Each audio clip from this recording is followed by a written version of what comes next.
Talk Live.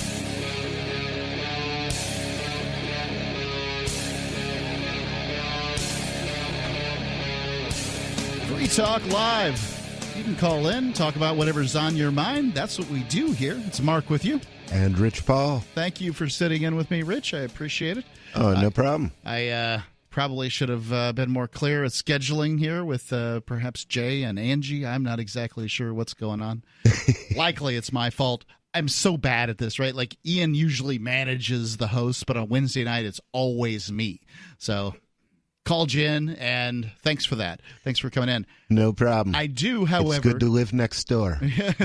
To assuage whatever sting there might be to this, is I have some really big news. Really? Yep. So, are you familiar with seasteading, the concept? Yes, I am. So tell me what it is. Seasteading is the idea that we can create some new piece of real estate, either floating on the ocean or attached to the bottom of the ocean in the case of sea land, or in some cases just a pile of rocks in the ocean, that somehow we can create a new place to exist that is not within the jurisdiction of any existing government, and that it can therefore be self-governing. Right, and there's the Seasteading Institute. If anybody wants to find out about it, I don't remember exactly what their web address is, but you can use some search engine and look up Seasteading Institute and find out more about this organization and that sort of thing. But you've basically got the concept down. Living on the water. I went to high school with a guy named Sean Hastings, who at one point was the owner of Sealand, which is an old anti-aircraft platform like 13 miles off the coast of Britain. And it was built by the British, but it was technically in international water, so they don't have jurisdiction over it technically. Yeah. They tried to bust the guy who lived there for not paying into NHS, the National Health Service there, and the court found that he didn't live in Britain, so he had no need to do that. Well, that's a pretty cool story. There's a lot about Sealand that's worth checking out. I didn't know that your friend had at one point owned it. That's a pretty big deal. Yeah. I've talked to him a couple of times, but I've never haven't kept managed up to make it out there. Yeah. So there, we reported here on Free Talk Live that there was a seastead that had been put in place. I guess we did it in February because it was at Anarchapulco, and apparently there's been some issues. So have you heard about this seastead that was off the Thai coast that had been put in place? No, I had not. Okay. I watched a bunch of videos on it, and more or less what they'd done is they'd put this bobber thing with a weight on the bottom. They called it a pier, right? So this 40-foot metal float, but the way it was designed is that if the waves went up, it didn't go up the same way, right? Like the waves, it floated in the water, basically, but floated in a way that was not, bad, I guess. It floated. So it wasn't likely to capsize? Is that what you're saying? Oh, yeah, it definitely wasn't going to capsize. Okay. It also wasn't going to be thrown by the waves, too. So it was in a place in the world where waves weren't likely to occur. Terribly, right? Like it's just, one of those spots where they just don't get a lot of waves. Mm-hmm. And it was 13 miles out from the Thai coast. So which puts it in international waters, or at least level waters. 1 international waters. I guess there's some things they claim 23 miles. But. Right, and there's some things they claim 200, sort of their influence zone. Whatever. These countries can claim whatever they want. They'll claim whatever they want. Who's going to raise an army and stop them? That's really kind of the issue. So this thing had been out there very recently. There's been a couple living on it. They were selling the opportunity to put a seastead out there with them. They're going to create a little community. They were doing some trading. At some point or another, there was going to be commerce. There's certainly commerce going on, right? Like they were near this unfortunately named for the FCC licenses of radio stations around America. They were just off the coast of Phuket. We're going to use that terminology. I'm not exactly sure how to pronounce Phuket, but that's the one I'm going to go with. Phuket? Phuket. Is that a very small phuc? It's a city in Thailand, and there you go. And okay. So it they're just out there in the water, and fishermen are going by, and everything's fine. Like life is fine. Mm-hmm. Let me read the article. This is from Reason Magazine, written by Brian Doherty, whom I've met. Nice man. The Thai government is reportedly demolishing a seastead that briefly appeared off the coast of Phuket. According to the Bangkok Post, Thai, which, by the way, I never clicked this link because I don't speak Thai, so I haven't checked this. But right. The Thai government thinks the act of floating around just outside their 12-mile coastal zone breaches Section 119 of Criminal Code. The section concerns any acts that cause the country or parts of it to fall under the sovereignty of a foreign state or deterioration of the state's independence. It is punishable by death or life imprisonment.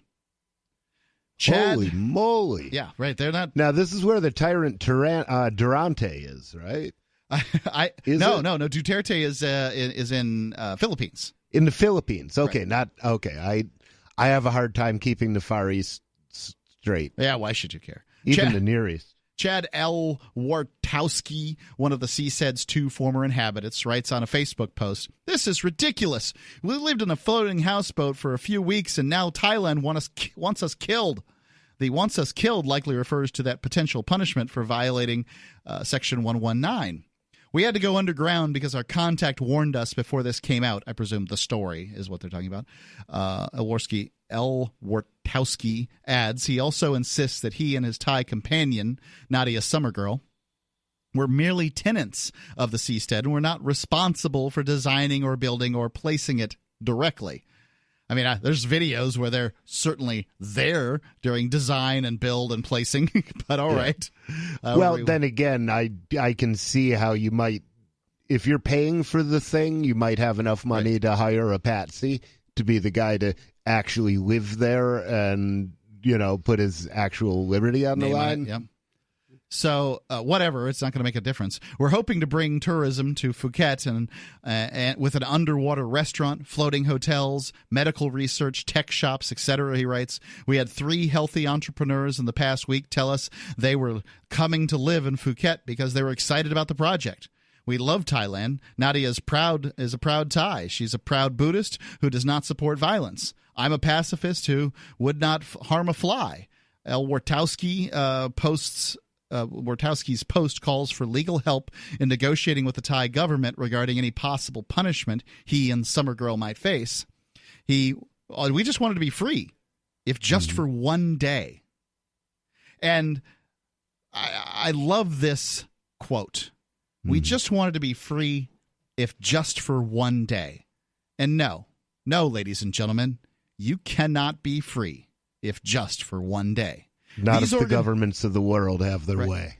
Right, if the governments of the world. Because really, operationally, what's the difference between Thai government and the United States government in this circumstance? If you attempt to put some kind of non-governmental thing out there in the water, and you're going to become, at some point or another, you're going to become some kind of community out there, the United States government's going to say, yeah, we're in charge here. And, you're going to have to pay, you're going to have to comply, you're going to have to do this, and you're going to have to do that. Yeah, it's and all being the a same. state is no protection against that. That's exactly what they said in Iraq and Afghanistan and Syria and Libya and all over Africa, all over South America, openly and covertly. The theme is always the same. We're in charge here. No matter who you are, no matter where you are, the U.S. government has a right to control you. Yeah, that's basically that's true. And obviously the U.S. government shouldn't be the one singled out here in this article about the Thai government's misbehavior, but it's fair. Absolutely. It's fair to point out that the state is an organization. I'm quoting Barack Obama here. I'm not making this up myself. It's true, but I'm quoting him in this circumstance. Is what sets a nation state apart is the claim of a monopoly on violence. He actually said that? I think he said this is the monopoly on violence, and he used the word claim. I say it's a claim because, how can you have legitimacy of a claim on violence? Well, see, that's one of those cases where even a stopped clock is right twice a day. Right, absolutely.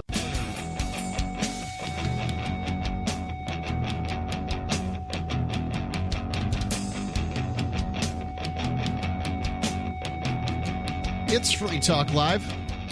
You're welcome to call in about whatever's on your mind. It's Mark with you. And Rich Paul. And we'll get right back to the story about the Thai government invading this nation Seastead that was going on out there. But I want to get to your calls.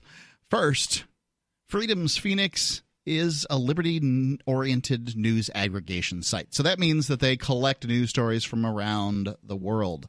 And one of them I read today was because they've got stories on science, technology, historical findings, liberty news, government overspending, the rise of the police state, all kinds of stuff, was apparently they've tracked some people that were buried in Stonehenge, and so they know where they came from, which was sort of the Middle East around Syria, and sort of tracked through. Are you serious? Along the Mediterranean, then up there. So, I mean, they lived in England at the time, but I mean, they had gone to sort of the people, the lineage, the heritage, genealogy had tracked along the Mediterranean up to Britain, all at that same time frame. And so it's pretty cool. How about the date on that? Do you know? I know. No, it was 4,000 years ago, so 2000 BC. Okay. Yeah. Wow. Some time ago. Obviously, and you can find great stories like I do. And I got that through their daily dispatch, which they send out there because I signed up years ago for it. And I look forward to it. Freedoms with an S, freedomsphoenix.com. By the way, I had to use some search site to find Phoenix because I simply can't spell it. freedomsphoenix.com. Let's go to Dave calling in from New Hampshire. Dave, you're on Free Talk Live. Gentlemen, I have an update on Carla Garrick. Ah. Well, tell me what happened, and then tell me what the update is. Oh, nothing bad. Carla Garrick is a police accountability activist in Manchester, New Hampshire. She's also a Free Stater, and she has been doing policing of her own later this month. In fact, she's been doing it about a week. They're doing not policing against people, but against garbage. They're trying to clean up Manchester by doing litter pickups on a different street each time. Okay. So how's that going? I don't know how many people are turning out, but at least she's doing something. Yeah, I mean it's good to have people picking up garbage. I don't know what it's going to do to make us freer, but there you go. It's certainly it's good PR. Yeah. Dave? I'm having trouble hearing you. I don't know if you can hear me, but that's about all I have to tell you. Okay. Thanks for the call, Dave. Appreciate it. All right, thanks. The wonders of modern conveniences. Sometimes these communication devices, they just don't work the way you want them to. No problem. I've got show prep. So, as I'd said in the previous segment, that the Thai government has gone and taken over basically a houseboat that was floating around 13 miles out of outside the international border of Thailand, and basically they threatened these people and scared the heck out of them, and they left. So, just quoting the guy here, he says, that's L. Wartowski guy. He says, "We just wanted to be free, if just for one day." Ocean Builders, the company responsible for placing the Seastead, their post on the crackdown says the Seastead is in the process of being demolished by the Thai Navy, and reiterates that although Chad and Nadia, that's the couple there, are safe for now, understand that Thailand is currently being run by a military dictator. There will be no trial if they are caught. They already demonstrated that by being judge, jury, and executioner of the historic first Seastead. So the Thai government apparently claims that the Seastead was a hazard to shipping lanes. Ocean Builders' response to that is the Seastead is 6 meters wide. It has a very bright anchor beacon and is a registered AIS beacon that can be detected by any boat with any sort of navigation in the vicinity. The group further says that the Seastead was in a heavy fishing area with many, many fishing boats trawling the water there daily. The fishing boat captains used to wave at Nadia and Chad as they passed. By the way, they did some trade with them. They bought fish and that kind of thing. Mm-hmm. And they were in no way bothered by the floating home. The Seastead takes up less space in the shipping lane than a fishing boat. Plans to sell and build new seasteads by ocean builders around Thailand are on hold. One would imagine. Yeah. El Wartowski has told me in the past, and this is the author here, that by his understanding, the law did not require them to get the Thai government's permission to be where they were, what they were doing, and what they did. Apparently, the Thai government disagrees. In an email responding to and I tend to agree with Chad L. Wartowski on this, but the governments don't follow laws. Yeah, I mean, that's the thing. I was thinking, is there any international court where you can even sue a national government? There are, but it's not going to be of any use if the government doesn't ascribe to that the International Criminal Court. Then they don't care, and if they decide to withdraw because of a ruling, they can. Yeah, and the United States, for example, does not. The United States does not. You know, if the United States, banana republics don't. If you set up a seastead outside 13 miles out from the United States, ports or whatever, and they decide to say, we're annexing that little bit. That's right. You're under our control now. What are you going to do about it? Yeah, I mean, what could you possibly join do about the millions of Americans who have had their stuff stolen by government? Yep, government just does what it wants to do. It's just a bunch of unaccountable people working in an inefficient system. I mean, functioning as a criminal gang, the most successful criminal gang in a given geographic area. They don't like that assertion, but what's the difference? Yeah. What's the difference between a criminal gang and a government? I mean, they have rules written down. They have systems for, determining things, but ultimately the laws they pass aren't for them. They don't pass laws of themselves that they follow. They pass laws on you that you're to follow. This is a nation of laws. Well, only for the serfs. Shepard Book from Firefly said that government is just a body of men, usually notably ungoverned. Right, highly ungoverned. So, anyway, in an email responding to a request for comment today, El Wartowski says that he and Summer Girl, that's his woman that was with him. I don't propose to know their relationship. We're on shore enjoying the Thai festival of Songkran. Terribly sorry for any Thai people out there. I have no idea what that is. Were they tying one on? They were tying one on.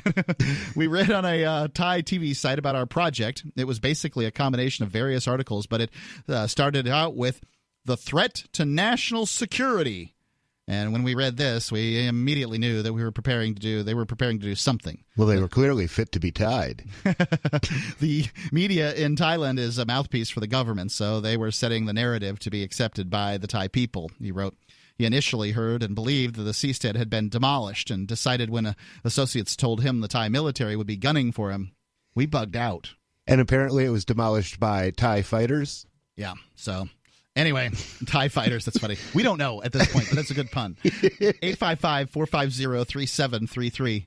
It's 855-450. Free as in Free Talk Live.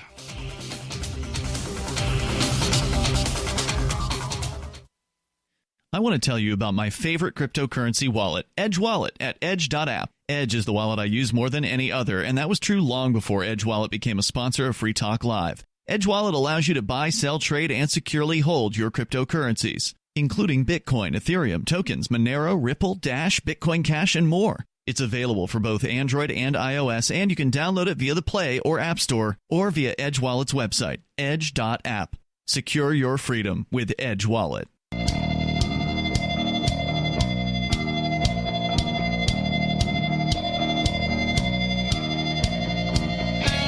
Talk Live. Call in about whatever's on your mind. It's Mark with you. And Rich Paul. I'll tell you about the Edge Wallet. So, if you've heard about cryptocurrency... How did you find time to develop this thing? They just took my name. Oh, okay. It is the best named wallet in cryptodom. Very edgy. It is edgy. The Edge Wallet is it's good for the iOS and Android, and if you have cryptocurrency, you have to have a wallet to put it in, for those that don't know. I endorse this wallet. I say it's the best wallet, and I've got lots of good reasons. So, for one, and I think this is important for any wallet you choose, you want to have it user controlled. You don't want to have what they call a custodial wallet where somebody else keeps your money. I lost something like 15 Bitcoins, I think it was. Maybe it was 25 Bitcoins. I can't remember what the number was in the My Bitcoin Wallet fiasco, and I think this was in 2011. Okay. Now, how did this fiasco play out? Basically, it was a website where they gave you a Bitcoin address, you sent them the money, and then when you needed to withdraw, you did. Okay. It was just somebody else's wallet. It was a custodial wallet, so they kept they had custody of your Bitcoin. And then they went away? And then they got hacked. I'm using air quotes here. Right. And then after they got and said, sorry, all the Bitcoin's gone, we have nothing. Oh, well. And then the people who had some Bitcoin there said, hey, Bitcoin's about one of the things that people could do with an anonymous currency, and in 2011 it certainly was anonymous. An anonymous currency is they could put a hit out on somebody. I think you should find that cryptocurrency. And they're like, oh, we found it. We found half. And so they kept half, and they gave back half. They bought their butts back. Yeah, they did. So anyway, I got half mine back. I'm just saying you shouldn't have to deal with that. I hate it when that happens. You won't have to deal with that with the Edge wallet.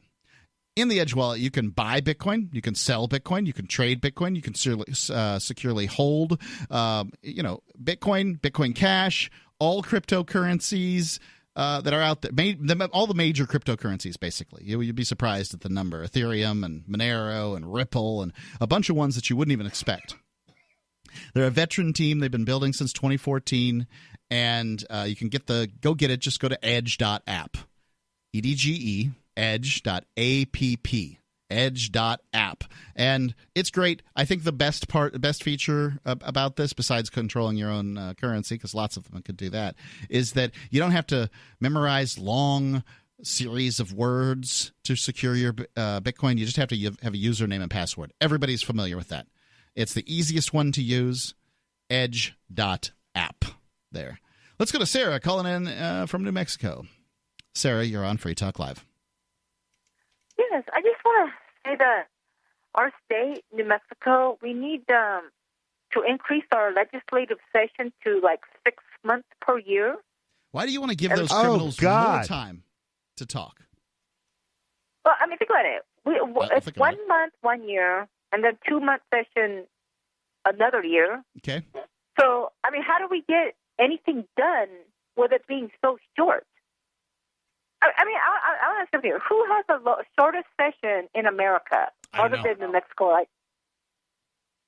I don't know. Do you know any other state that have that short of a legislative session? Not off the top of my head, but honestly, what I look for in a government is one that doesn't function very well. So I find that to be an advantage. It, however, has not moved Mexico up the list of freest states in America. So they've managed to do some really tyrannical things, even though they're not on the list. No man's life, liberty, or property is safe while the legislature is in session. Yeah, that's the truth. Who was that? Mark Twain, I think? Probably, yeah, Samuel Clemens. Well, but I'm just saying. But and another thing is we have a special session like every year. Uh-huh. So there's nothing special about it when they have to have another. They run out of time. They can't get nothing done. So they have to have a special session. But again, Mark, I'm reaching out to our listeners, our New Mexico listeners. Well, I don't know how many of them there are. Guys. But, I mean, so I have to approach this as a general topic, Sarah, as opposed to a New Mexican topic, because I have not only New Mexico as listeners, but 49 other states. So I have to look at this as the standpoint of, is it a good idea for legislators to have longer or shorter sessions? And although I have no control over how long the legislative sessions are in New Mexico, I'd say that it looks like they're getting plenty done there. Well, I mean, they have run out a lot of times, and they have to have a special session. Then what I'm saying is that this worked, like I said, 100 years ago. 100 years ago, it was fine to meet up for a month and do everything and go back on your horse for 2 weeks and go back to Roswell or Las Cruces. 3 weeks on a horse. But now we have like 30 times the population. The problem is we cannot get anything done. I mean, as efficiently as we should. And New Mexico is like, we're always at the bottom of the list. For all the good things, we're on the bottom of the list. Sarah, I'm always scared of people who use the term efficiency with government. I mean, government is the least efficient organizational model known to man, and no one will argue with that. I mean, they're not efficient. They're useful in so much as you can force other people to behave as you wish them to be. They're an organization of force, no doubt. But as far as efficiency goes, it's hard to use that term to describe government, isn't it? Well, whatever you think, but that's what we have now. I guess what I would ask here is what do you think about here? This article we're reading in Reason.com. 2 people set up a houseboat 13 miles out. That's in the international waters outside of Thailand, and the Thai government said they're a threat to security, so they sent the Navy out after them. They apparently they're attempting to charge them with a crime that has the death penalty, basically treason. So, what do you think? Well, I'm a communist, and you guys are libertarian. I have a different take on that. I think we need government. But what about that? What about that action, though? So what they were making? What on the waters? A houseboat. They had a houseboat. A houseboat. Yep. I don't know. It sounds like a stupid nonsense. The death penalty for a houseboat is acceptable. But I do not really know. A government, Sarah, a government that can take one thing from you can take anything from you. Because if they are justified in using force to take 1 penny from me, then they're justified in using force to take every penny I own, right? I mean, like, either way. There's no... What choice do you have? Are you aware that Are you aware that in pursuit of economic control, the communists killed 100 million people in the last century? I mean, that's like almost 10 times Hitler.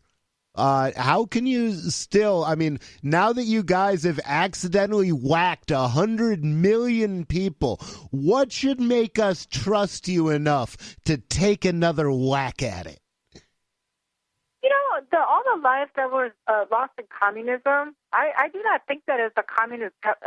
I think people died in revolution. I think that's the reason why there are so many lives lost. Well, actually, that's not the case. It's well documented that Stalin came into the Ukraine, which was once the breadbasket of Europe, took all of the grain, literally left zero for the farmers, and let them starve to death. Now, why did he do that? He did that because they were what he called class criminals. That means they used to be prosperous before he starved them to death. That was their crime. The communist mind sees wealth as sin and wipes it out.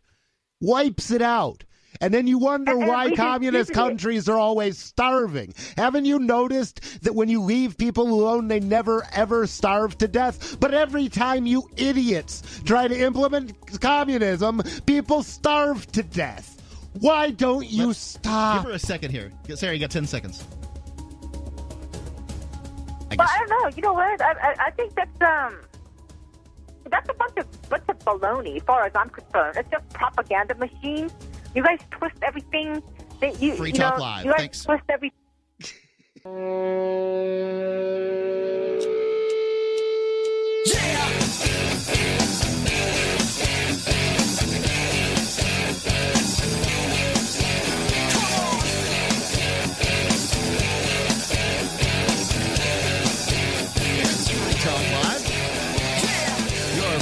Call in and talk live. That's what we do here.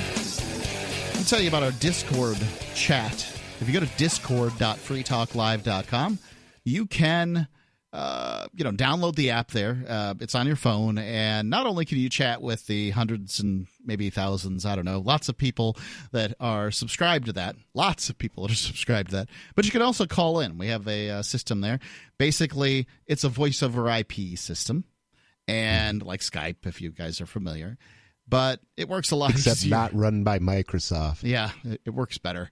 And we got rid of Skype basically just functionally just got impossible to use on the air.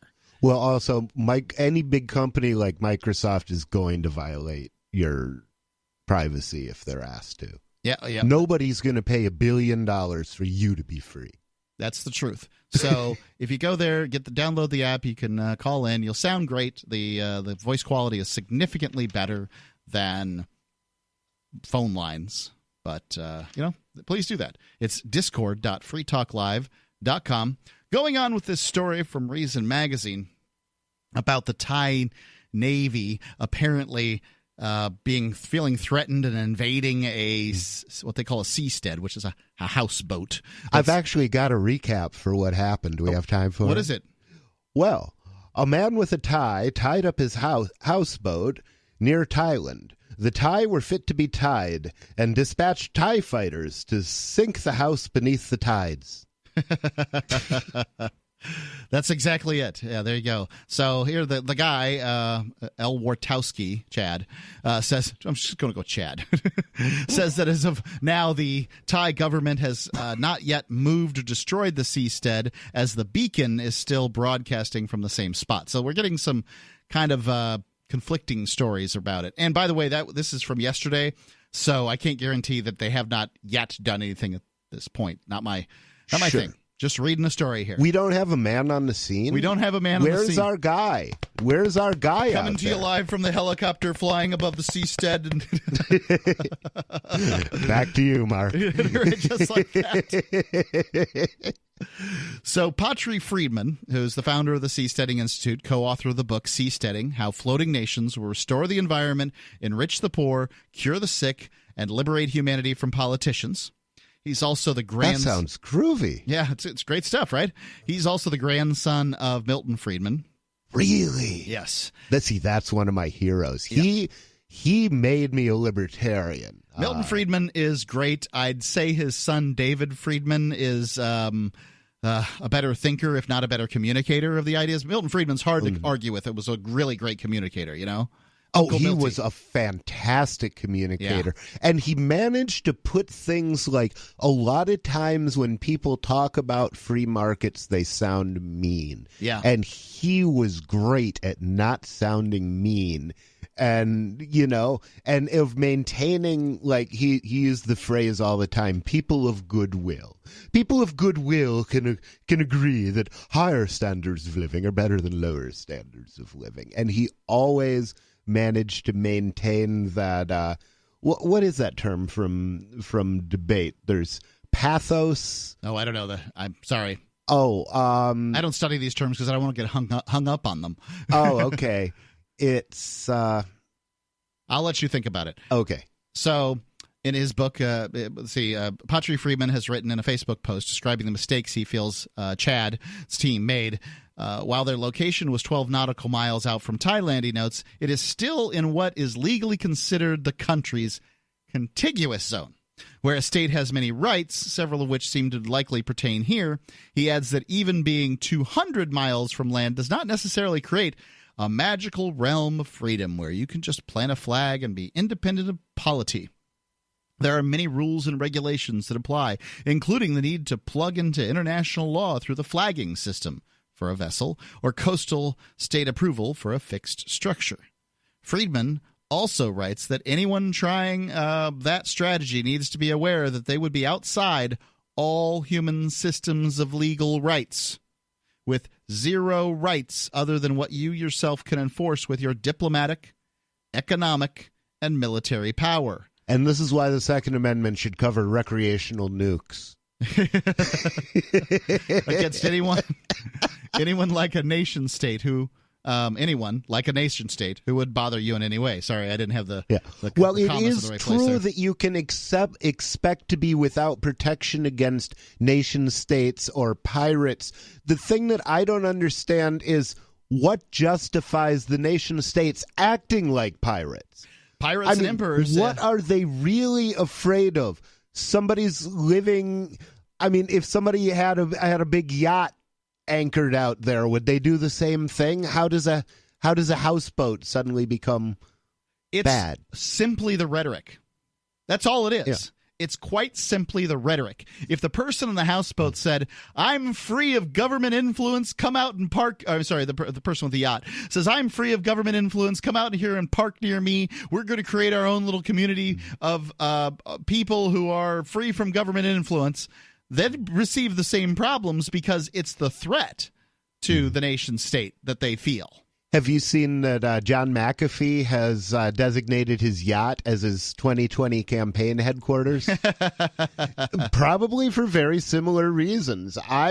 I mean, I don't know if Hillary Clinton's running, but I wouldn't want to run against her while being under the jurisdiction of the U.S. government. Well, she's got a lot of lackeys and cronies out there. When you find that the news story where John McAfee's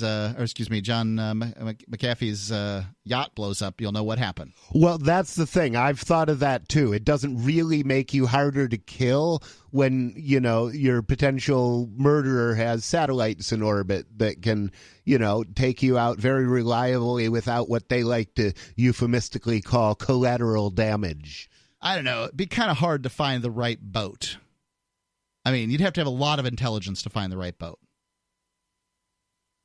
I don't if they're tracking all the time, maybe, but they really don't have that yet that I know of. They don't have like a satellite all the time, you know, videotaping what's going on. I assume, I mean, he is a computer hardware guy or a computer software guy, but a computer security guy. So I guess he is probably able to shut off whatever transponders that boat has. I mean, most boats have transponders that are going most of the time. So they have beacons you can turn on in an emergency. They have VHF or UHF receivers that broadcasters that they can, you know, you can pick up the talk on the walkie-talkie kind of thing, Marine band radios. They have radar, and in the sense that they're looking for boats, and radar in the sense that they're looking for weather, but they don't really. Yeah, there's not what. Having a 35-foot catamaran and having sailed it from New London, Connecticut to Sarasota, Florida, I can tell you there wasn't some map that we could buy that had all the boats broadcasting their transponder beacons at any given time. Oh, that's definitely true. And nobody in their right mind would do that because, you know, there are pirates out there. Pirates are still a real thing. They always will be. Well, that's what you said. Pirates. It reminded me. What's that St. Augustine quote? Pirates and emperors, or basically the same thing. There's a really great Schoolhouse Rock parody called Pirates and Emperors. If you ever have a chance to watch it, just go to YouTube, search Pirates and Emperors. Oh, I'll definitely check that out. And it is so awesome, especially the first half of it or so, where they basically just go and compare pirates and politicians. What's the difference ultimately between these people? In the case, St. Augustine says, I guess St. Augustine's reporting on what a pirate said, and basically, what meanest thou to hold me in contempt for seizing for sailing on a ship when thou hast a navy? What meanest thou when something taking possession of the hostile possession of the seas when you take the hostile possession of the whole earth? And really just lays it out that the pirate to I can't remember whether I think it was Alexander or whatever, more or less just laid it out that there's really no difference. You have this veil of legitimacy in the form of a crown, and that's the only difference. A pirate is not always a hero, but a ruler is always a villain.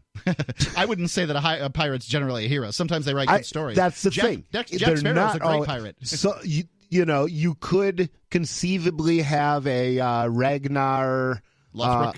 What? Ragnar Lothbrok. Was that his name from Atlas Shrugged? Oh no, I'm sorry. I thought you were talking about the Viking conqueror. No, I was thinking about her pirate who just sank aid ships. I read Fountainhead, and I never made it all the way through Atlas Shrugged. Sorry. Oh, I loved it. 855-450-3733. It's 855-450. Free as in Free Talk Live. What is it costing you in vet bills for that convenience of just pulling open a bag of formulated, extruded, processed cereal bits that cost a ton of money anyways. How do you feed your dog to derive not only energy, but a good coat, bright eyes, and a great attitude? Come to Dynovite for help. DINOVITE.com. I found his raw meat diet on Dynovite.com. With just the raw meat and the eggs and the Dynovite and the Super Omega on top of it. Try Super Omega Fish Oil. Buy 2, get 1 free. Ground beef, white rice, eggs, including the shells, and the Dynovite supplement, and then the Lico Chops. Try Lico Chops. Buy 2, get 1 free. It just balances out his body and his mind and his spirit. Adding Dynovite to their diet has every single dog in my kennel looking better than they have ever looked. Their skin is so much better now that they're on the raw diet. I don't even give them the kibble anymore. DINOVITE.com.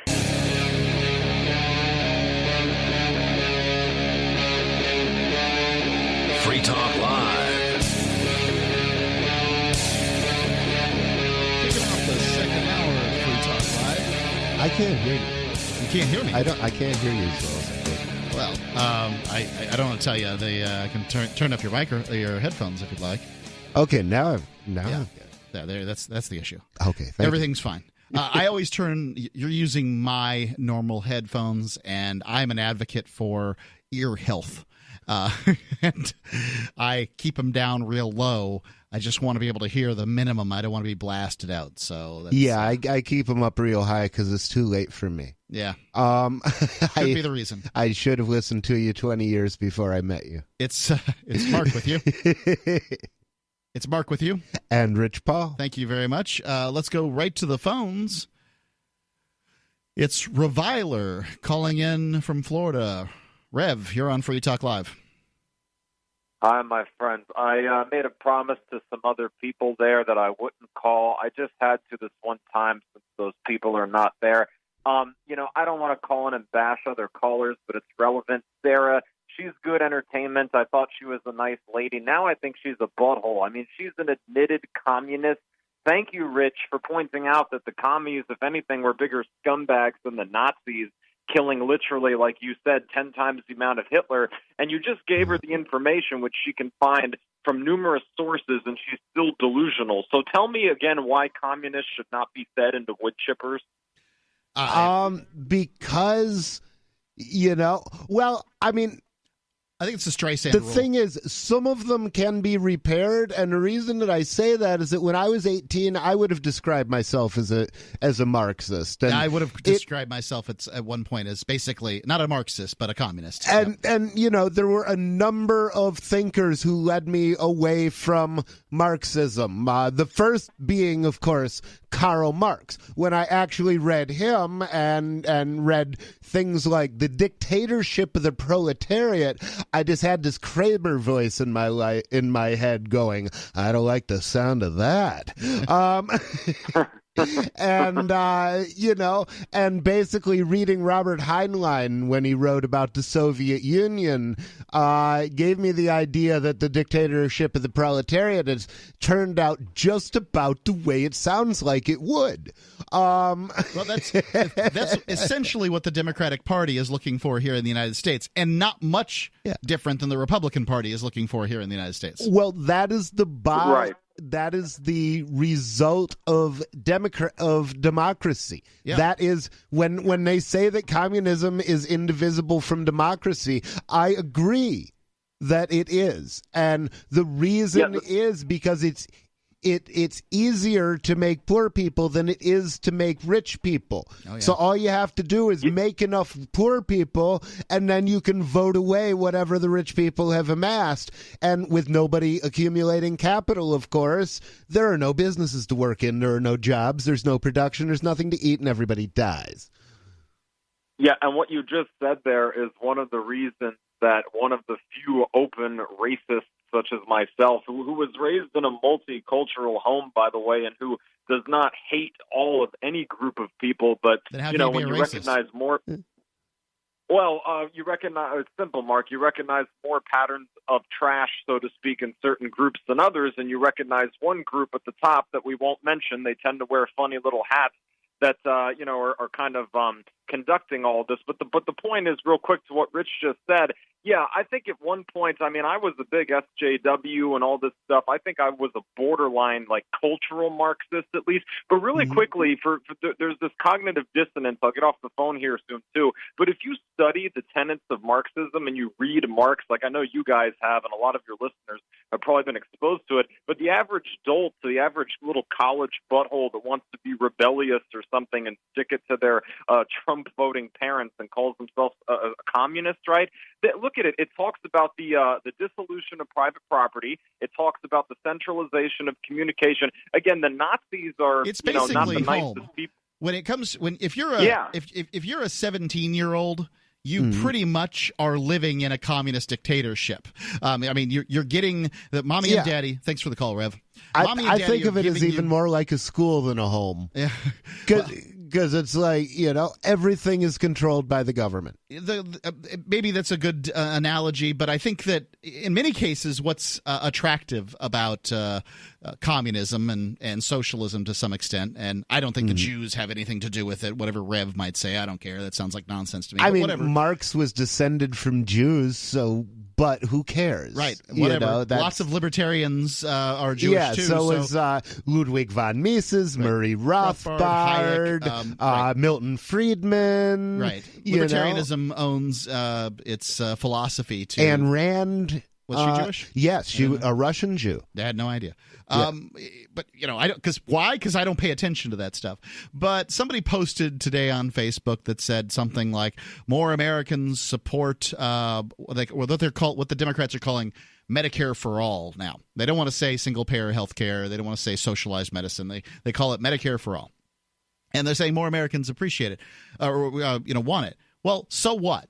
If we, what I responded to, well, let's take a poll of high school sophomores and ask them what they think about, how brain surgery should be done. I don't care what ignoramuses think on a subject. Yeah. I care about what experts think, but ultimately, when it comes to economics, most people, the experts disagree too. Well, the other thing is, whatever somebody has, think of any prosperous person, think of Donald Trump, and do a poll. Do you want what this guy has? They'll be like, yeah. Yep. I'll take it.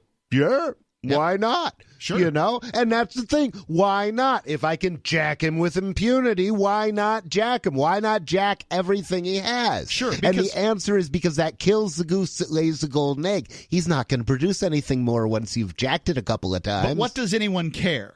As long as their life is okay, what do they care? Because when you start... Well, unless you're terminally ill, you should be thinking past a 6-month time horizon, and there comes a time... It's probably more than that. I mean, if you... Well, it depends. There's a lot of fat in the United States. Right. Venezuela, not as much. Yeah, and Venezuela, though, was a very rich country. It was the richest country in South America before Hugo Chavez took over. That's the amazing thing. And now literal starvation. Now, to be fair, the other side, the other side of the coin in the United States is basically this crony capitalism, this corporatism, whatever terminology you wish to describe what passes for capitalism in the United States is also impoverishing to people. It is impoverishing to some people, and it's enriching to a lot of the wrong people when you have crony capitalism. A lot of people who aren't really producing, they're not makers, they're takers. And the idea of capitalism is that the wealth should go to the makers, not the takers. Right. And the trickle-down economics, which I know people hate this term. It's now very out of vogue. But the thing is they never tried trickle-down economics. Well, they used trickle-down economics as a blind, as a ruse to bilk and rob people. I mean, trickle-down economics was always a straw man, and it's a theory that never had a proponent. It only had opponents, okay? And that's the mark of a straw man in public debate. Didn't Reagan have, wasn't Reagan a proponent? Reagan never used the phrase trickle-down economics. David Stockman never used it, who was Reagan's economist, I believe. Okay. I hope I got that name right. It's been a long time since Reagan. But no, none of those guys ever actually used it. It was coined by some Democrat because it sounds ridiculous. Trickle down. It implies that just a trickle is coming down. And what economists are really talking about when they talk about economic growth is more John F. Kennedy, a rising tide raises all boats. Okay, we're back on the ocean now. Well, the problem with that is that people are now, even though poor people are better off around the world than they ever have been in the course of human history, somehow it's still a problem because the wealth gap is growing. Well, but let me explain the wealth gap very quickly. If my income is $100 an hour and yours is $10 an hour, and we both see a doubling of our income, I have $200 an hour, you have $20 an hour. We both have had our income double, but the wealth gap has also doubled in between us. And now that's unfair and a disparagement, even though you're twice as wealthy as you were. 855-450-3733. It's 855-450-FREE. Free Talk Live.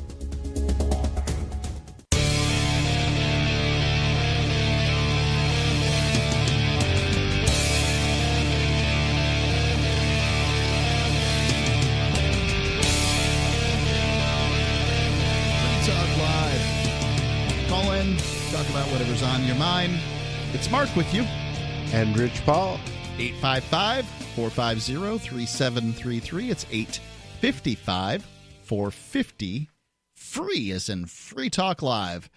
Bitcoin.com is your premier source for everything Bitcoin related. So if you're just a neophyte getting into cryptocurrency, well, head on over to Bitcoin.com and check out all the news, right? They are huge proponents of Bitcoin Cash, which is the Bitcoin that's best used, most designed as a cryptocurrency as opposed to like a store of value. But they also give great news on other crypto ventures that are going on out there, and they're agnostic as far as the technology when it comes to the philosophy behind it. Now, if you've got a philosophy that's messed up behind your cryptocurrency, they'll be certain to call it out. If you've got flawed technology, they'll be happy to mention that. And I'm glad that they do. But what you need information about how to get a wallet, where to buy Bitcoin, how to spend Bitcoin, places like saveatpurse.com. Bitcoin.com allows you to do that. And if you've been around for a while, they've got the latest news. They've actually got a Telegram chat if you want to get your news delivered right when it comes out. Or you can engage with the community at the Bitcoin Forum. Learn more at Bitcoin.com. That's Bitcoin.com. Yeah, I do most of my trade in Bitcoin Cash.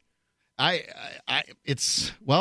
was recently a bump up in transactions. Back to, heading back up, more transactions going on in cryptocurrency, and you saw transaction fees on, the major network BTC go up to $1.25.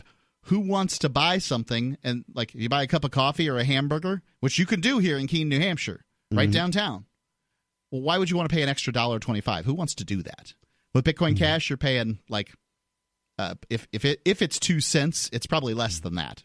See, I'm bitter against BTC, and the reason that I'm bitter against BTC is when the futures market came online, when Bitcoin was getting press after press after press, that should have been the moment in the sun for cryptocurrency, and it easily could have been if the people running BTC had just swallowed their pride and installed the kludge of doubling the block size or even tripling the block size just to buy them enough time to find the right solution, because then the devil wouldn't have been at the door.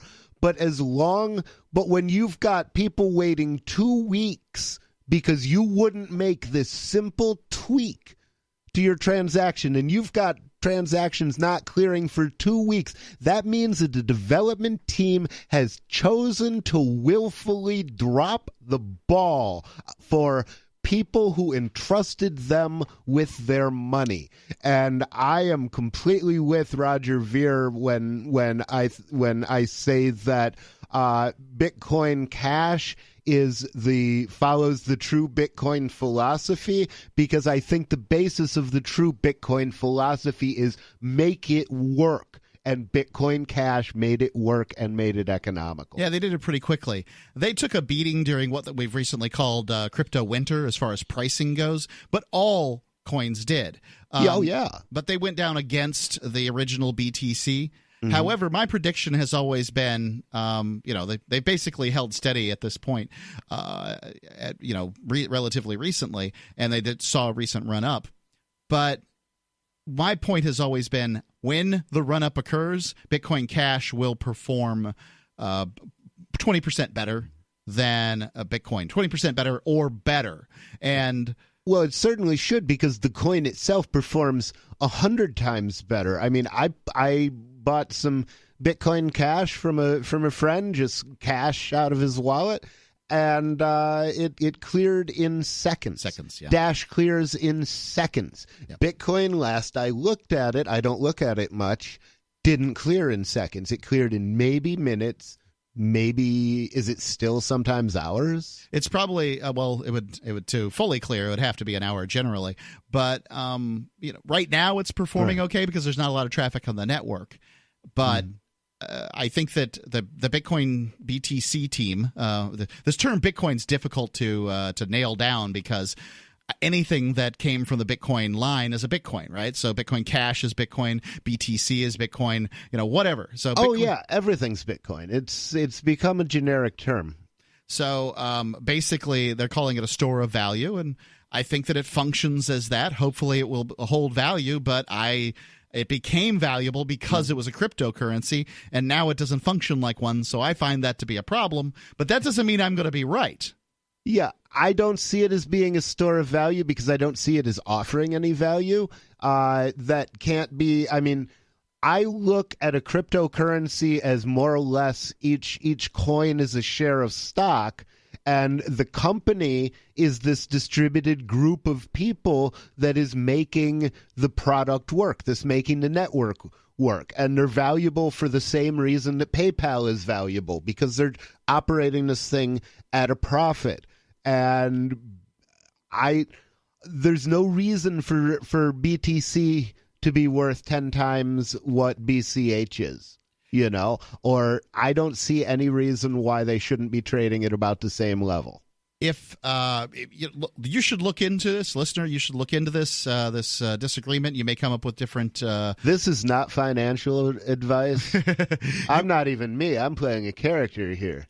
if you, I'm Friar Rich. The place to start your research, I believe, is Bitcoin.com. If you don't know anything about this, find out more. Go to Bitcoin.com. You can find out more. And I just want to finish up real quick. We had this article that we were talking about in the last hour about the Thai government going after the Seastead out in the middle of the Indian Ocean, 13 miles from Thailand in international waters. And there's a little last bit here. Patri Friedman, the grandson of Milton Friedman, has also been set up the Seasteading Institute, is founder of the Seasteading Institute. And he has some comments on the Thai Navy coming after, just sort of saying, hey, it's not as easy as just setting up a houseboat in international waters. He says, until seasteading is big enough to change the system, Patri concludes, our beliefs about what international law should be, our imagined individual rights, or our perception that the nation-state is unjust, they're all irrelevant to present strategy. We need to acknowledge the system in which we'll be working for the next 10 to 30 years, because only with a clear understanding of the present can we create our desired future. So the question is, what exactly do you have to do? Do you have to obtain a black market nuke in order to be taken seriously, or lots of nations don't have nukes? Yeah, I guess that's true, but they kind of get grandfathered in. Yep. And it seems like a lot of governments are actually not run by the government themselves. They're like somebody else's puppet.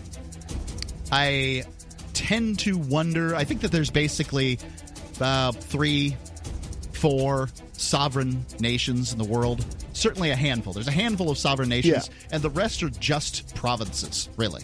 Yeah, they're hegemons. 855-450-3733. Free Talk Live. Does your dog itch, scratch, stink, or shed like crazy? come to Dynavite for help. Order a 90-day supply of Dynavite. Dynavite for life. Pick up 2 tubes of Doggo Suds. Get the 3rd tube free. Peppermint, tea tree, lavender, Doggo Sud shampoo. Made with all-natural coconut, jojoba, aloe. Great for healthy skin and soft, shiny coats. But no itchy, harsh chemicals. Lather up, rinse away. Try Doggo Suds. Buy 2, get 1 free. At Dynavite.com. DINOVITE.com.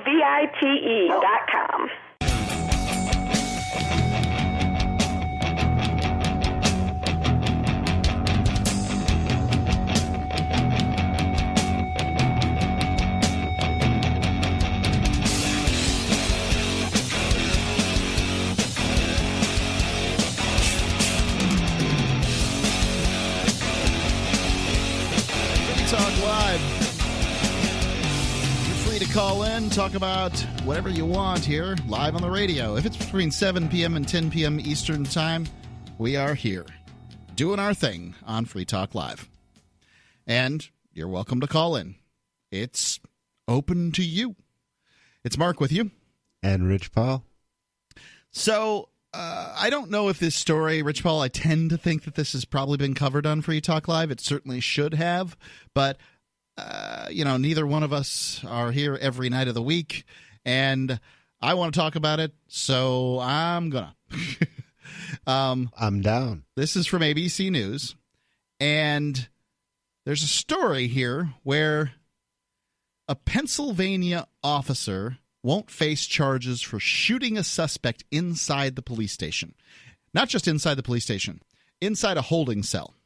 Oh, that guy gut shot the dude. Yeah. Unarmed and shot the guy. Let me read the story to you so that we get the news as it is reported here.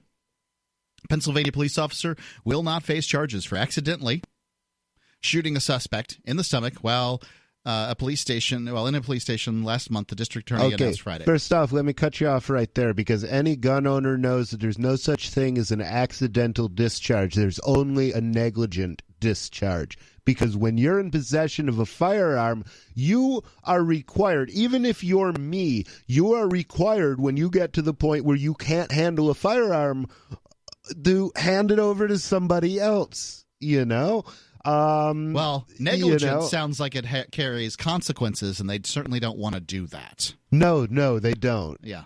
So it's accidental when a law enforcement officer does it. And this is the point I'm going to make here at the end of this, is that this isn't about making a mistake.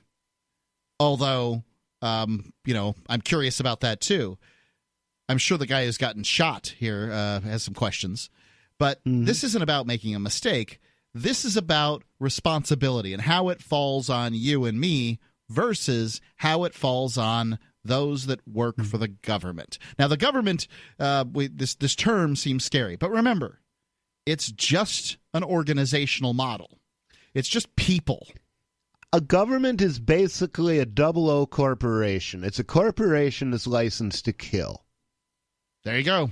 Pennsylvania police officer will not face charges. Let's say Bucks County District Attorney, whatever, Matthew something, declined to press charges against a New Hope Pennsylvania police officer who apparently meant to pull out his taser, but instead drew his gun and shot a suspect inside an interview room. The suspect was rushed to the hospital in critical condition, but survived. Brian Reiling was his name. This is an honest mistake with an unfortunate consequence. And Weintraub, this Weintraub guy says the conduct was neither justified nor criminal, but excused because the officer honestly believed that he was using his taser when he shot Mr. Reiling in the stomach. And probably made everybody in the room deaf, by the way. My tinnitus. Yes. So what happened was the suspect was put in the room, and he was asked to sort of pull his pants down. They were shaking him down, as they do for people who are going into cells. I hate it when that happens. Something fell out of his pants, probably drugs. And not the thing that always falls out. Right. I didn't see that. And then a struggle ensued, basically. The cops jumped on him. He was trying to get the thing, whatever it was, probably going to swallow it or whatever his plan was. And within so gross. seconds, and I'm not talking about 10 seconds. I'm talking about 3 or 4 seconds. This officer pulls out his firearm, which weighs different. It may be shaped similarly to a taser, but usually police officers' uniforms have a gun on one side and a taser on the other. And those tasers that they carry are boxy. They don't feel like a gun. Well, They can't feel like a gun. I wouldn't be able to say one way or the other, but this is probably practicing over and over and over again to pull your service weapon. And so he went to what was automatic. Yeah, who does faster out practice with a taser? Right. So he shot a man for misdemeanor drug possession. Wow. And that's an issue. Yeah, I mean, basically, if the status of a drug user in the United States is little better than that of a Jew in Nazi Germany, just for being who you are, just for, living your life the way you choose to live it, not hurting anybody. You don't have to hurt anybody to qualify this. You can be dragged off the street and not see the light of day again for months or for years. And what would have happened? You may end up dead. I'm not sure that I like end up in their criminal justice system. I'm not sure I like your analogy. So one could stop being a drug user anytime one wishes, largely.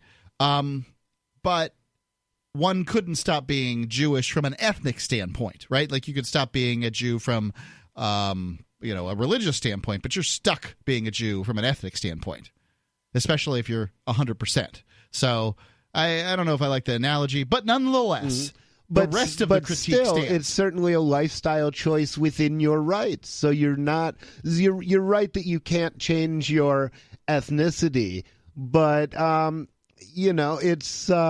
it's kind of like, well, why don't you just obey the law? And the answer is because this is the only life I get. Okay, and I have goals for it, and some of them include visions induced by psychedelic drugs. And I'm not willing to give up my goals because some local mobster or some foreign mobster says, nah, you can't do that. We want you to take poisonous antidepressants from Big Pharma instead. Well, I'm not going to do that, and it's my life. Let me tell you the thing that saves this officer in this story. It's pretty good. So anyway, the surveillance video goes on from the inside the police department showing Riley dropping something consisting of a drug baggie, according to police, and certainly looked like it, on the ground while adjusting his belt and jeans. His steps on the baggie, and then scuffle ensues. The two officers, they try to remove his foot from the top of the object. Riley is described as fit, 6'4", 240, construction worker in the district attorney's release. One of the officers shouts, "Taser!" And reaches to his right hip, but instead draws his service weapon and fires one shot into Reiling's midsection. Reiling collapses on the ground, holding his stomach as the two officers immediately leave the cramped interrogation room. Mind you, this guy will be forever messed up. I mean, being shot in the midsection by a gun, you'll be lucky if all you have is a colostomy bag out of this. Right. He probably will never walk the same, and all kinds of stuff. Mm-hmm. Reiling initially isn't clear what happened. Hopefully he'll be walking around with a couple mil, though. What's that? Well, hopefully he'll be walking around with a couple mil. This does happen sometimes where there's a unjustified shooting by a police officer, and although he doesn't get charged, something similar to this happened in Los Angeles in the subway. The officer thought he was tasing somebody, and he shot a suspect in the back who was handcuffed. Well, the thing is, prosecutorial discretion is unquestionable. And what that means is that, if a prosecutor brings charges, you can defeat them in court. But if a prosecutor fails to bring charges, there is no recourse. And a lot of these prosecutors just say, no, we're not going to bring charges against the cop. We'll never even know his name. We can't even try him in the court of public opinion because it says right here the officers not being named as charges were not filed would have been justified in using his stun gun, according to this. And I would say that's true. I would say they would have been justified in walking away, closing the door, and that's your leaving the guy alone. And that's fine. I'm just saying from their rules inside their thing. This is a bad shoot. Yeah. And individuals who are not police officers who are involved in a bad shoot often go to jail. Individuals who are As police they officers don't. 855-450-3733. 855-450-FREE, as in freedom.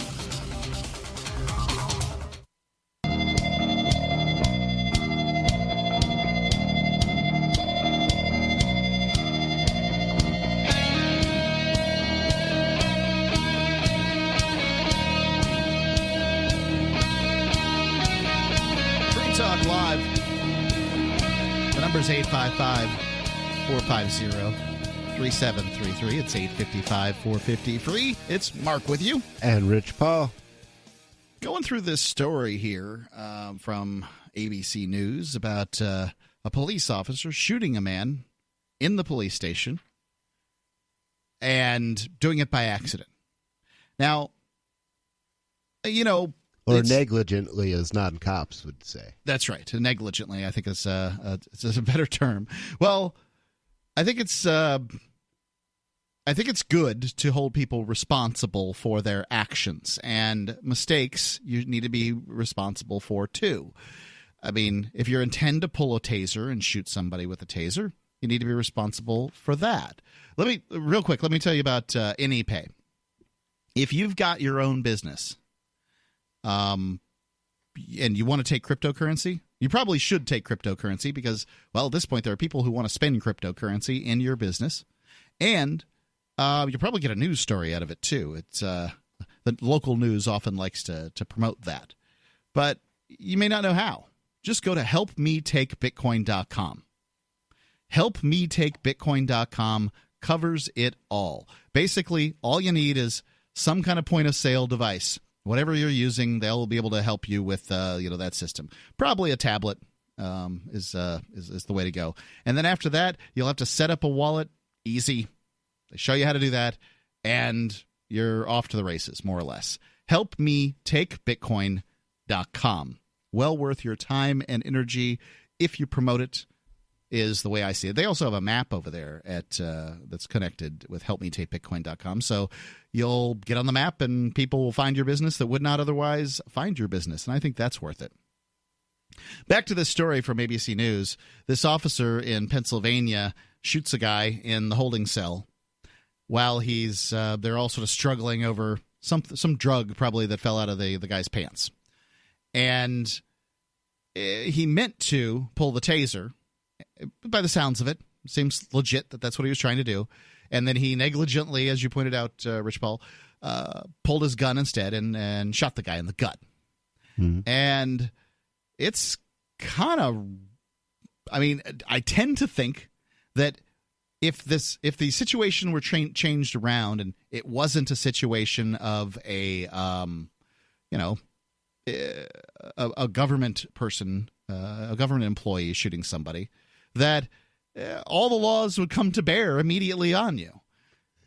Yeah, I can't imagine it would have been it would have gone as easily on that prisoner if he'd, reached into his butt looking for some drugs and pulled out a Derringer instead and accidentally shot the cop with it. I think that would have ended up very badly for that prisoner. Yeah, I suspect he'd go to prison for the rest of his life if he survived the experience. Yes. Yeah. But, like if it was in your front yard and somebody committed a misdemeanor on your porch, because that's all this is at this point, is a misdemeanor. Right. Drug possession, minor drug possession. If somebody committed a misdemeanor on your front lawn and you shot him over the misdemeanor, not over threats to yourself or anything, just shot him over the misdemeanor, I think you're going to be in big trouble. Yeah, and we're talking about a misdemeanor that shouldn't even be a crime. Yeah. That's the tragedy of it. The New Hope Police Department here, that's the name of the municipality, released a statement saying the department thanks District Attorney Weintraub and the members of the office for their thorough investigation and report. The police department has no further information to release and no further comment on this matter. We've investigated ourselves and determined that we did nothing wrong. Right. They do that often, don't they? They really do. Yeah. They're very good. Apparently, they never do anything wrong. Right. So I guess there's some kind of law in Pennsylvania that says, according to Section 304 of the Pennsylvania Crimes Code, a person has a defense to a criminal charge if he makes a mistake as a matter of fact for which there is a reasonable explanation or excuse. So this really gets this officer off, right? There was a claim where the officer said, taser, and then pulls the gun and shoots. And with that, coupled with this law here that says a person has a defense to a criminal charge if he makes a mistake as a matter of fact for which there is a reasonable explanation or excuse, and basically he's done. Now, I don't think that means that the municipality is going to be off the hook for paying the medical bills and likely some punitive damages to this man that got shot. I got to see this video. What I guess for me is that shooting videos are fortunately not nearly as bad in real life as they tend to be on in television, right? So this guy, his reaction, strangely, the guy that was shot was that a gun? You shot me with a gun? Now the guy just said taser and shot the guy. And I imagine everybody in the room's deaf. Bang! Right. Wee! Right? Like that, that sound. So the guy's probably thinking, oh my God, getting tased is incredibly painful. I don't know if you even feel it. I bet you it's so shocking that you really don't even feel it. I don't know. I've seen people getting tased who looked like they just went someplace else, and I've seen people who looked like they were in a lot of pain and made a lot of noise.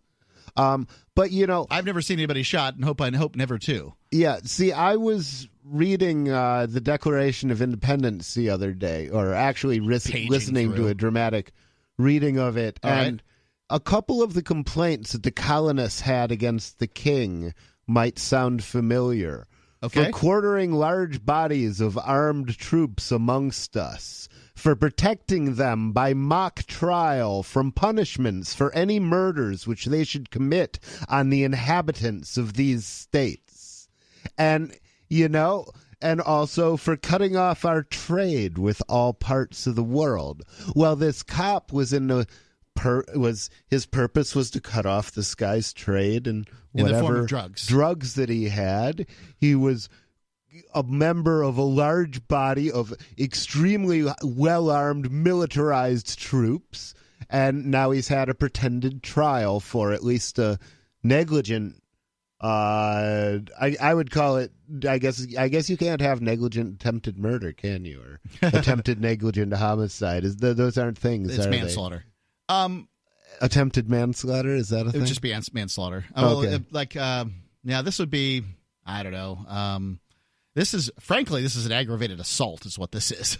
But yeah, I don't know. And I'm sure the guy who got shot was aggravated. It's highly aggravated. I imagine that when thinking about this the situation from the standpoint of a drug user you're doing here, I don't know. I don't feel like America's ready to even talk about drug legalization, although I think it should across the board. So if you look at places like Portugal and Amsterdam, a variety of places where they basically decriminalized or made it legal to possess small amounts, personal amounts of drugs, you don't see the problems from a criminal standpoint. You can actually see in Portugal where they've passed these laws and incarceration rates changed, costs changed. I mean, they may very well attempt to force you into treatment there. But other than that, you're basically on your own. And if you want to do drugs to the point that it kills you, well, isn't that your choice, ladies and gentlemen? Shouldn't you be able to kill yourself with drugs? What's terrifying to me, especially with the specter of Medicare for all, what happens if they give me Medicare and decide to just force me into treatment for the rest of my life? That's what's going to happen. I decide to keep doing what I'm doing.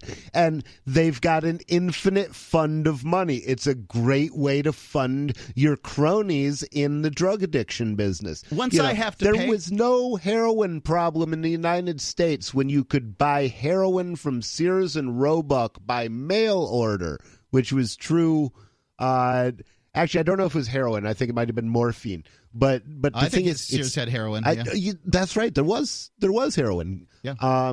Heroin was just a name brand. Yeah, because that's the first thing you extract from the poppy. Well, heroin's came along later than other opiates, but nonetheless, this nation was built by people with free access to opiates. Right. I mean, and anybody who says otherwise doesn't understand U.S. history. Yeah, and it didn't stop anybody. Everything worked out just fine. If you want to talk about the deterioration of the United States, it started about the time that they began prohibiting substances. I'm talking about alcohol and then, all the rest of it. Yeah, well, 1905 and 1913 are years that will live in infamy. 1905 for substances, 1913 for the Federal Reserve, the income tax, and one other thing I can't recall. I don't remember that one. 855-450-3733. That's 855-450-FREE as in Free Talk Live. Free Talk Live has found that though U.S. financial institutions are prohibited from doing business with foreign gambling websites, it's not illegal for U.S.-based internet users to gamble on those sites. People have been using VPNs or virtual private networks to connect to sites like games.bitcoin.com and play games with Bitcoin Cash. Games.bitcoin.com features poker, blackjack, roulette, craps, keno, slots, and dice. You can conduct your own investigation at games.bitcoin.com.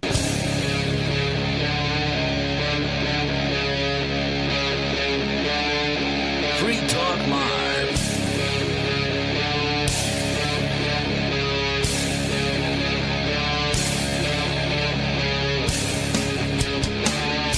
Free Talk Live, kicking off the third hour. It's Mark with you. And Rich Paul. You're welcome to call in, talk about whatever's on your mind. That's what we do on Free Talk Live. If it's between 7 p.m. and 10 p.m. Eastern Time, 7 days a week, 365 days a year, we are here taking your calls. That's our commitment to you. At least our commitment is to attempt it. I mean, there's been moments in time when, technical difficulties have made it we couldn't get on the air exactly when we wanted to and stuff like that. But, by and large, it's a pretty safe bet. 99.9% uptime guarantee here on Free Talk Live. Nice. So we've been all over the board tonight, as we tend to be. We talked about a houseboat being invaded by the Thai government. We talked about a cop shooting a guy for over a bag of weed, apparently. Some lady called in to defend communism. All kinds of stuff. Bitcoin BTC versus Bitcoin Cash, whatever. But Rich Paul, I have a story here that I've been wanting to get out with you on the air. So I got my opportunity. From thesun.co.uk. Are you familiar with this upstanding Pulitzer Prize winning organization? I am. Okay. Well, I don't know if they're Pulitzer Prize winning, by the way. I'm kind of using that with tongue in cheek here. Men's beards carry more germs than dogs, including bacteria in facial fuzz, study claims. That's because dogs have longer tongues. Men with beards carry more germs than dogs, including deadly bacteria in their facial fuzz. A hair-raising study has found. You are a bearded man. I am a bearded man. Yes. And I just want to get your opinion on this, whatever they have to say here. Researchers discovered that nearly half of all sampled beards hosted bugs. I presume bugs being, they're just trying to be as gross as possible. I presume bugs being bacteria. Remember, humans are covered in bacteria, just to be clear. Well, not to mention that, I mean, the more disheveled you are, part of becoming disheveled is if you're a man, you tend to become bearded. So if they're doing an average level, then I'd like to know, how many of these were disheveled homeless guys. Are they just hobos, right? Yeah. Yeah. I don't have an answer to that. The study was trying to determine whether there was a risk of humans picking up a dog-borne disease from an MRI scanner that was also used for examinations by vets. In examining the beards of 18 men and necks of 30 dogs for a number of breeds, scientists found that even hounds had lower levels of microbes than the beards surveyed. And I think that it first should be pointed out that dogs have different bacteria. Different bacteria are dangerous to dogs than it are to humans. So, when they say a dog's mouth is cleaner than a human's mouth, well, yes, that's because humans carry more diseases that could be passed to humans than dogs do.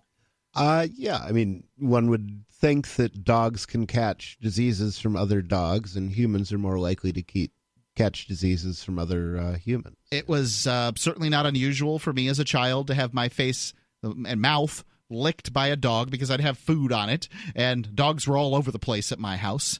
I understand different people have different thoughts on it, but I was raised in the home of a dog handler. My mom is currently a delegate to the American Kennel Club, and we've had dogs my whole life.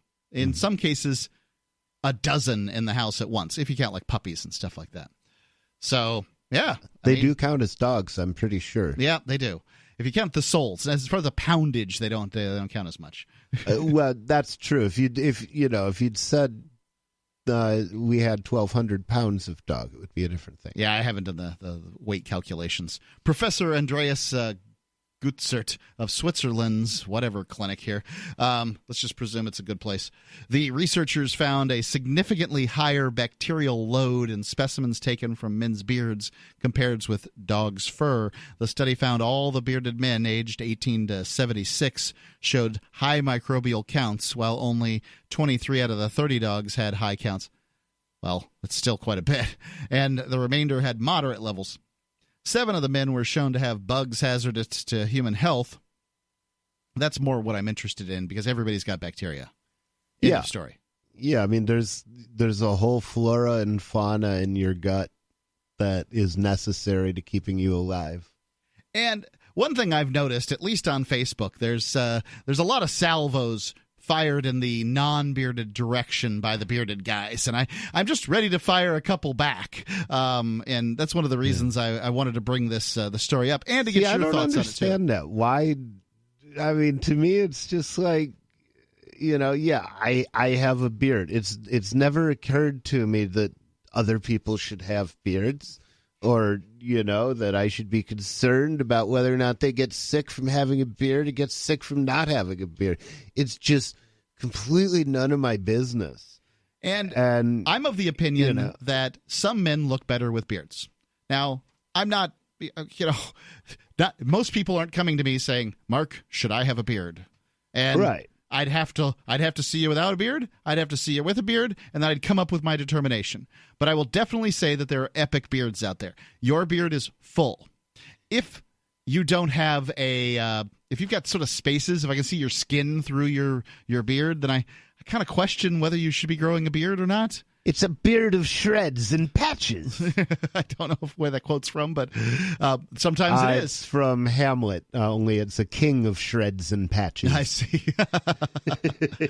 So, I mean, if you want my opinion particularly on you, I'm always happy to share an opinion on whether or not somebody should have a beard or not. In your case, I think you pull it off. Right? It doesn't pull off. You have to shave it. Right. Well, then you unshave it off. But, there's other people who don't. I think that there's probably a minority of men that can actually make a beard look good. Mm-hmm. And there are some men who are going to look good whether they have a beard or not. There are some men who are going to look good. They're going to look bad with a beard, period. And there's some that have to have a beard in order to make it look good. That's basically how it comes down. I had a friend in high school in college, who had a scar on his face, and he wore a beard to cover it. But I'd always seen him in a beard and always looked good. And it was a full beard, so, it all made sense to me. Mm-hmm. I think that it's fair to say that the more surface area there is, the more likely you will have bacteria. There's just more surface area for bad bugs, so you have to keep things clean.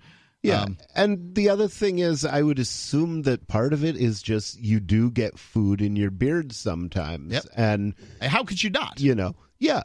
I get food in my face sometimes. And dogs are actually very handy in taking care of that. It's the easiest way to clean your beard is get near a dog. Yeah, I suspect, People don't think kindly of dogs, like, licking your mouth and then, kissing or whatever it is that goes on after that. I tend to think, but maybe I'm wrong. Well, my understanding, and this might be an old wives' tale, but I've always been told that the saliva of dogs actually has an antiseptic in it, and that's as a result because they lick their wounds. Yes. And so that it's actually supposed to be good if you have a wound and you don't have any other treatment, let a dog lick it. I'm not sure it's good for a dog to lick its own wound, but I'm reasonably certain that it is good for a dog to lick your wound. So they just don't carry the bacteria that tend to affect humans much. So I would say that they just clean it more or less. Right.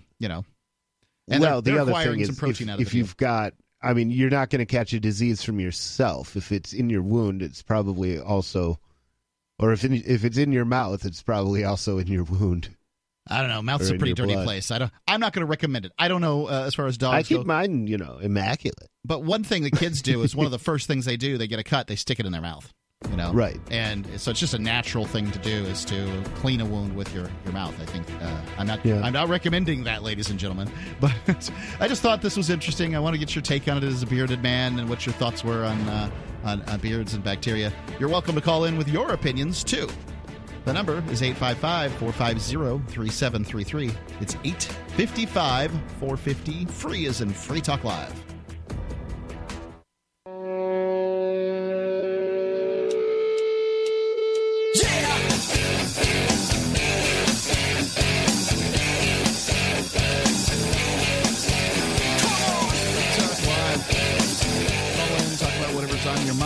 Mark with you.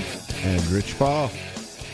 Lots of liberty-minded folks are going to be this year from June the 13th to the 18th at Fork Fest 2019. It's at Rogers Campground in the beautiful White Mountains of New Hampshire, and it's a great party in the woods. Now, you can set up fun things for people to do that, I don't know, they compensate you for or whatever. That's completely up to you, but there's no ticket cost to Fork Fest. Now, of course, you have to... You don't have to fork anything over. You don't have to fork anything over. You do have to fork something over to camp there at Rogers Campground. I mean, obviously, the place isn't open for free, but, beyond that, it's just hanging out with people, doing whatever you want to do. I generally just go and, rent a corner of somebody's campsite or crash in my car. There you go. I'm starving activist. Forkfest.party. That's forkfest.party. Go get there in the Telegram chat or the forum or connect in all kinds of ways. Forkfest.party. Love to see you there.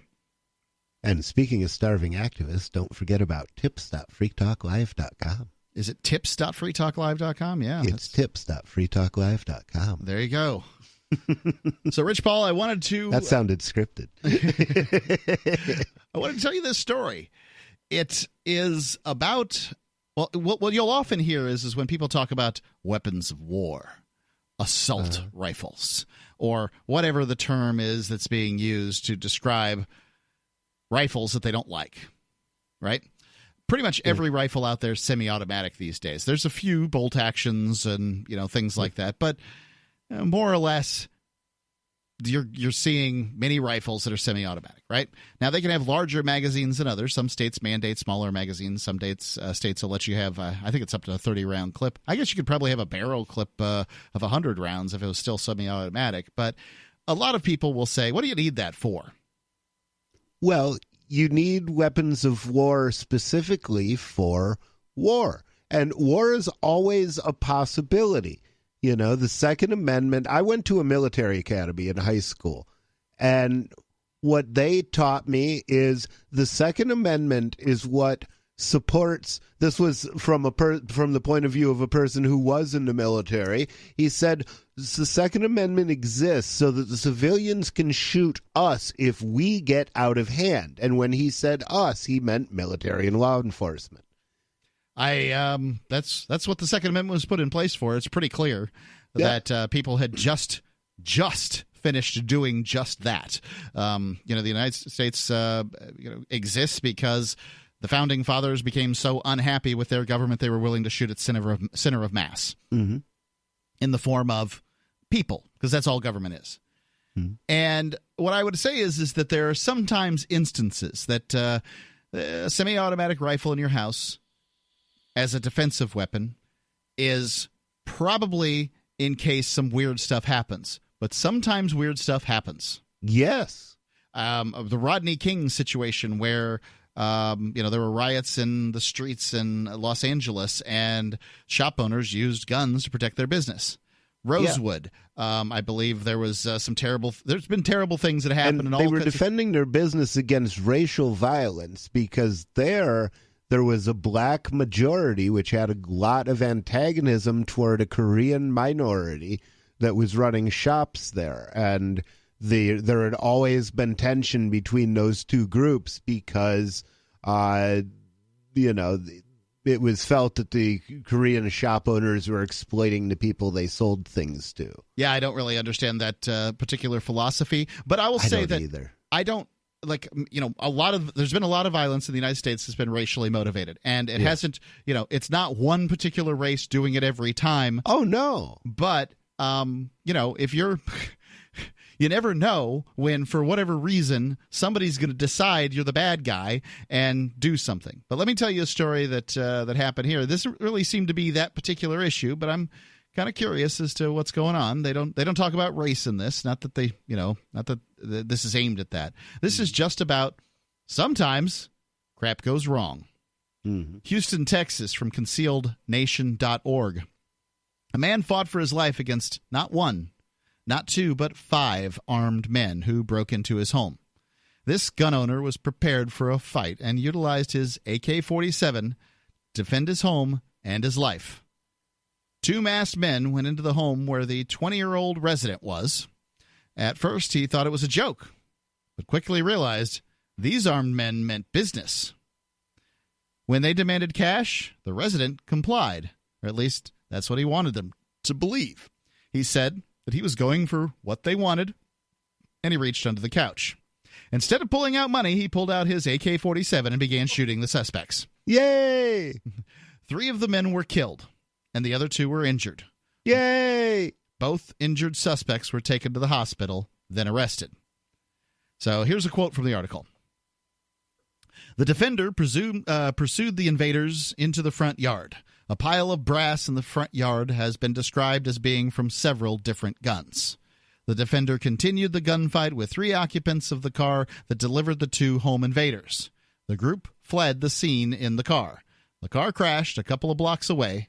1 suspect was found in the car dead. 1 wounded suspect was found at Capitol and 71st Street. He was the suspect that died at the hospital, and the 3rd suspect from the car was wounded, fled the scene, and was being treated at the hospital. I can't get clear on whether 3 men died in this or 4 men died, but certainly this guy successfully used a military-style assault rifle, an AK-47, indisputably a military rifle. In the form of well, that's not necessarily true because a semi-automatic AK-47 still isn't really it's not the same as the AK-47 which is used by military, which is fully automatic. Yeah, what do you want a fully automatic gun for anyway? You can't even hold the thing down. To shoot an awful lot of people. Yeah. You're gonna to create cover fire is what you want fully automatic for. Well, to create cover fire, to create fear, uncertainty, and doubt, which is part of what you want to do when you're launching an attack. And there are times when you have to go on the offense, There may well come. I mean, I ask Democrats all the time, okay, so let's say Trump is literally Hitler. Let's say he starts herding Muslims into camps. What are you going to do about it? What are you going to do about it, Complain little more Democrats? loudly. Are you going to howl at the moon some more? Are you going to scream at the sky? What has that profited you so far? What you need to do if you don't want this to happen is take up arms and stop it yourself. And in order to do that, you have to have arms. And that's really what it comes down to is government is an organization of force, right? It is an organization that uses force. It gets its power from we the people, as they say. But this much is true, is that any point that enough people are angry enough to the government to pick up arms, it really can't survive, whatever the government is. Oh, absolutely not. It is a hard time surviving unarmed people in the street like France. But I'll tell you what, if Frenchmen had guns, the French government would be gone. That's probably true, considering how much they rise up on a regular basis. 855-450-3733. Now's your time to call in argue about guns. 855-450-FREE. This is a special alert for business owners, consultants, coaches, folks planning retirement, entrepreneurs, and anyone who is saving and investing to build a financial future. You are likely aware that financial privacy for most people has recently died a miserable death. And let's face it, without privacy, there really is no security, is there? Bankrupt governments and banks on the verge of collapse are perhaps the biggest threat to your financial future today. The Lighthouse Law Club recognizes this and has been working diligently to provide safe, secure, and productive tools to ensure your privacy, your financial security, and your future financial well-being, despite the catastrophes which many people fear are looming ahead of us. Find out more with a variety of free videos on the YouTube channel for Lighthouse Law Club. Just search YouTube for Lighthouse Law Club and secure your future today.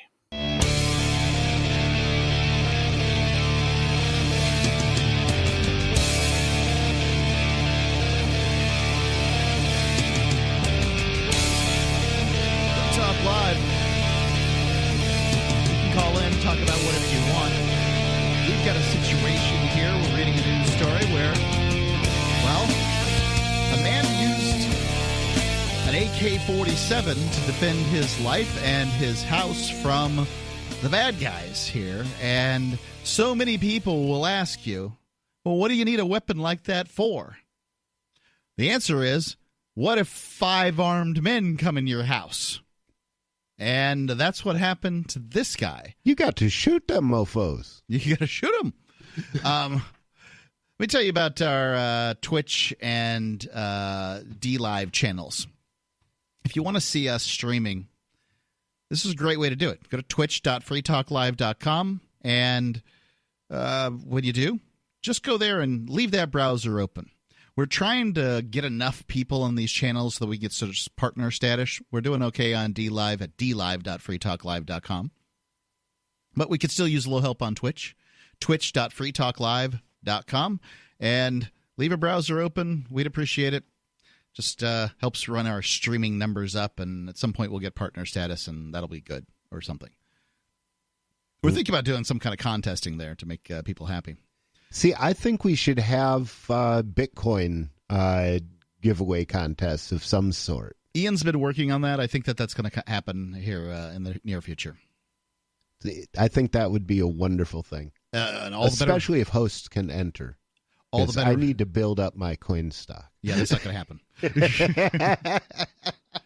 So going on this story where 3 guys, well, 2 guys break into a home, and there's 3 guys in the getaway car. By the way, why do you need 3 people in the getaway car? Sounds like you just had 2 cowards along for the ride, is what it sounds like. But the guy also could be backup. But the thing is, in that kind of a situation, you really want all the shock and awe you can get. Right. So I don't know why. 1 person in the car makes sense, but I don't know why you would leave 3 in the car. It makes sense to that they would have gone in, and maybe this wouldn't have happened to them. But nonetheless, they demanded money from this guy. They wore masks, demanded money. Maybe they didn't have enough masks. They wore masks. Oh, maybe that was actually it. Demanded money and got shot at by a guy with an AK-47, more or less. Mm-hmm. The resident, this is the guy with the AK-47, was not wounded during the incident. The police do not expect any charges to be filed. What this 20-year-old did was something that couldn't be done unarmed. Absolutely. Yeah. You don't want to do – this isn't the situation. This isn't a situation where you want a handgun. What the Marines say is a handgun is a weapon that you use to fight your way to your rifle. Right.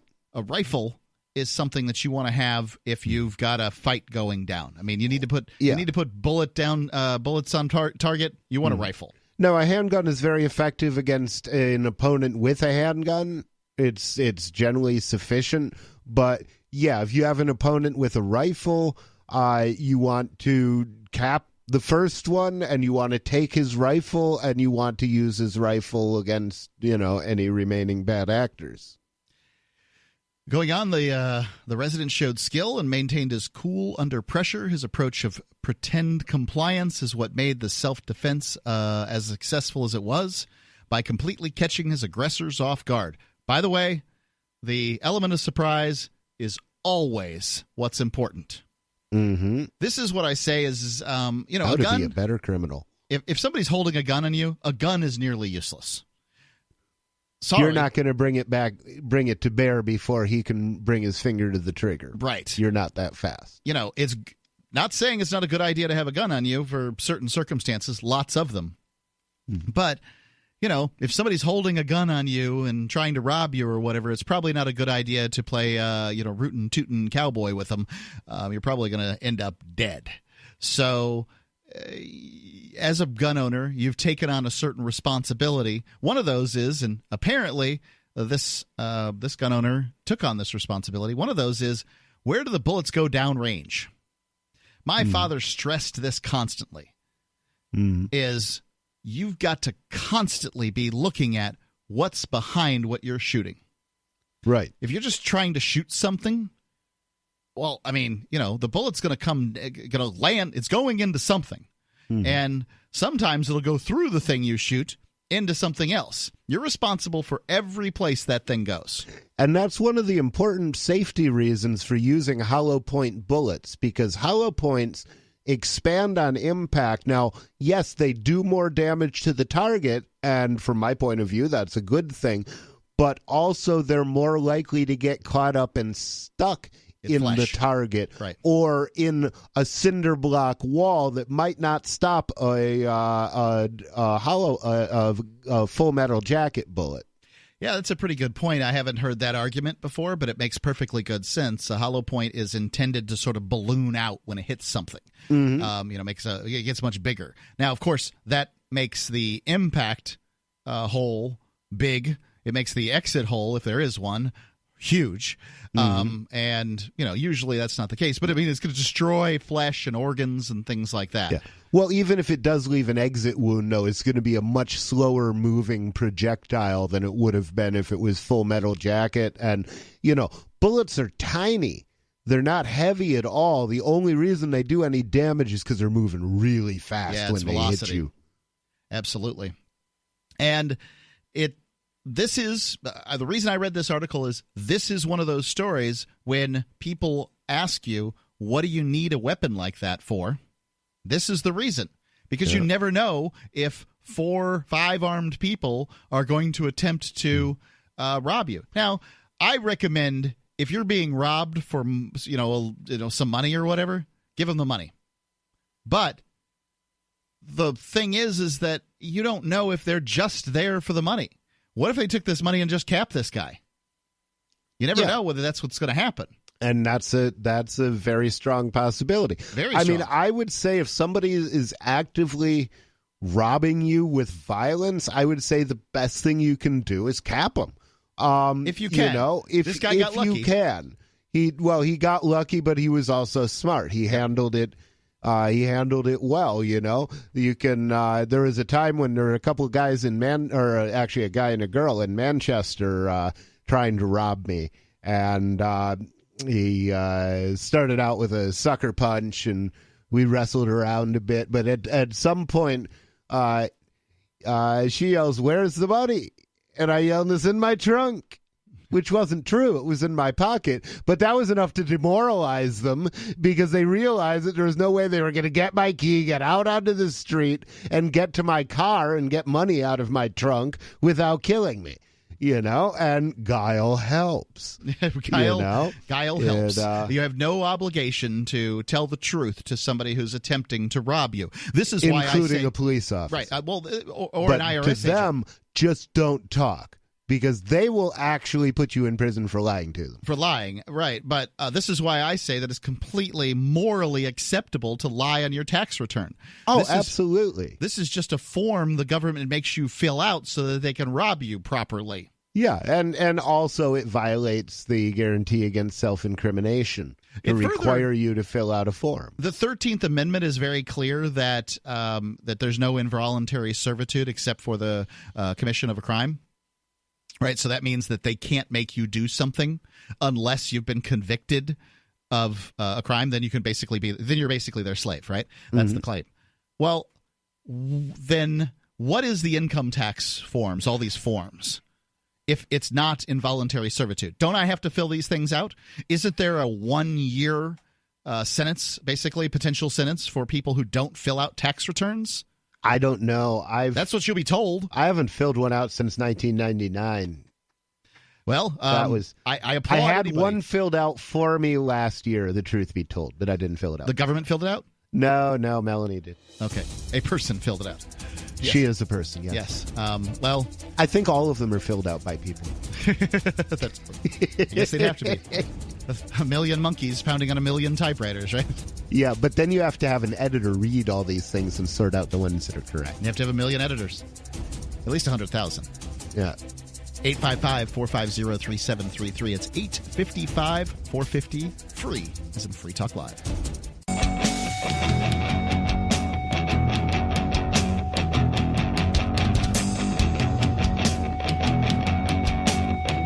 Free Talk Live. Mark with you. And Rich Paul. Final segment. We might be able to squeeze you in. The number is 855-450-3733. Want to thank our amplifiers, everybody who's ever donated and still continues to donate to the AMP program at amp.freetalklive.com. There's no show on the air in the world like Free Talk Live. Certainly not on 200 radio stations nearly across the United States. Can't wait till we actually hit that number so I can punch that 200 number. Nearly 200 radio stations. And if you want us to continue to reach more people on more stations, it's simple. More money means more people reached. End of story. We need to advertise, market, and promote Free Talk Live, and that's what the Amplifier program does. And folks like John Ray, well, they make it possible. Thanks for being a silver amplifier, John Ray. amp.freetalklive.com. Well, thank you, too. It's amp.freetalklive.com. Let's go to David calling in from New Mexico. David, you're on Free Talk Live.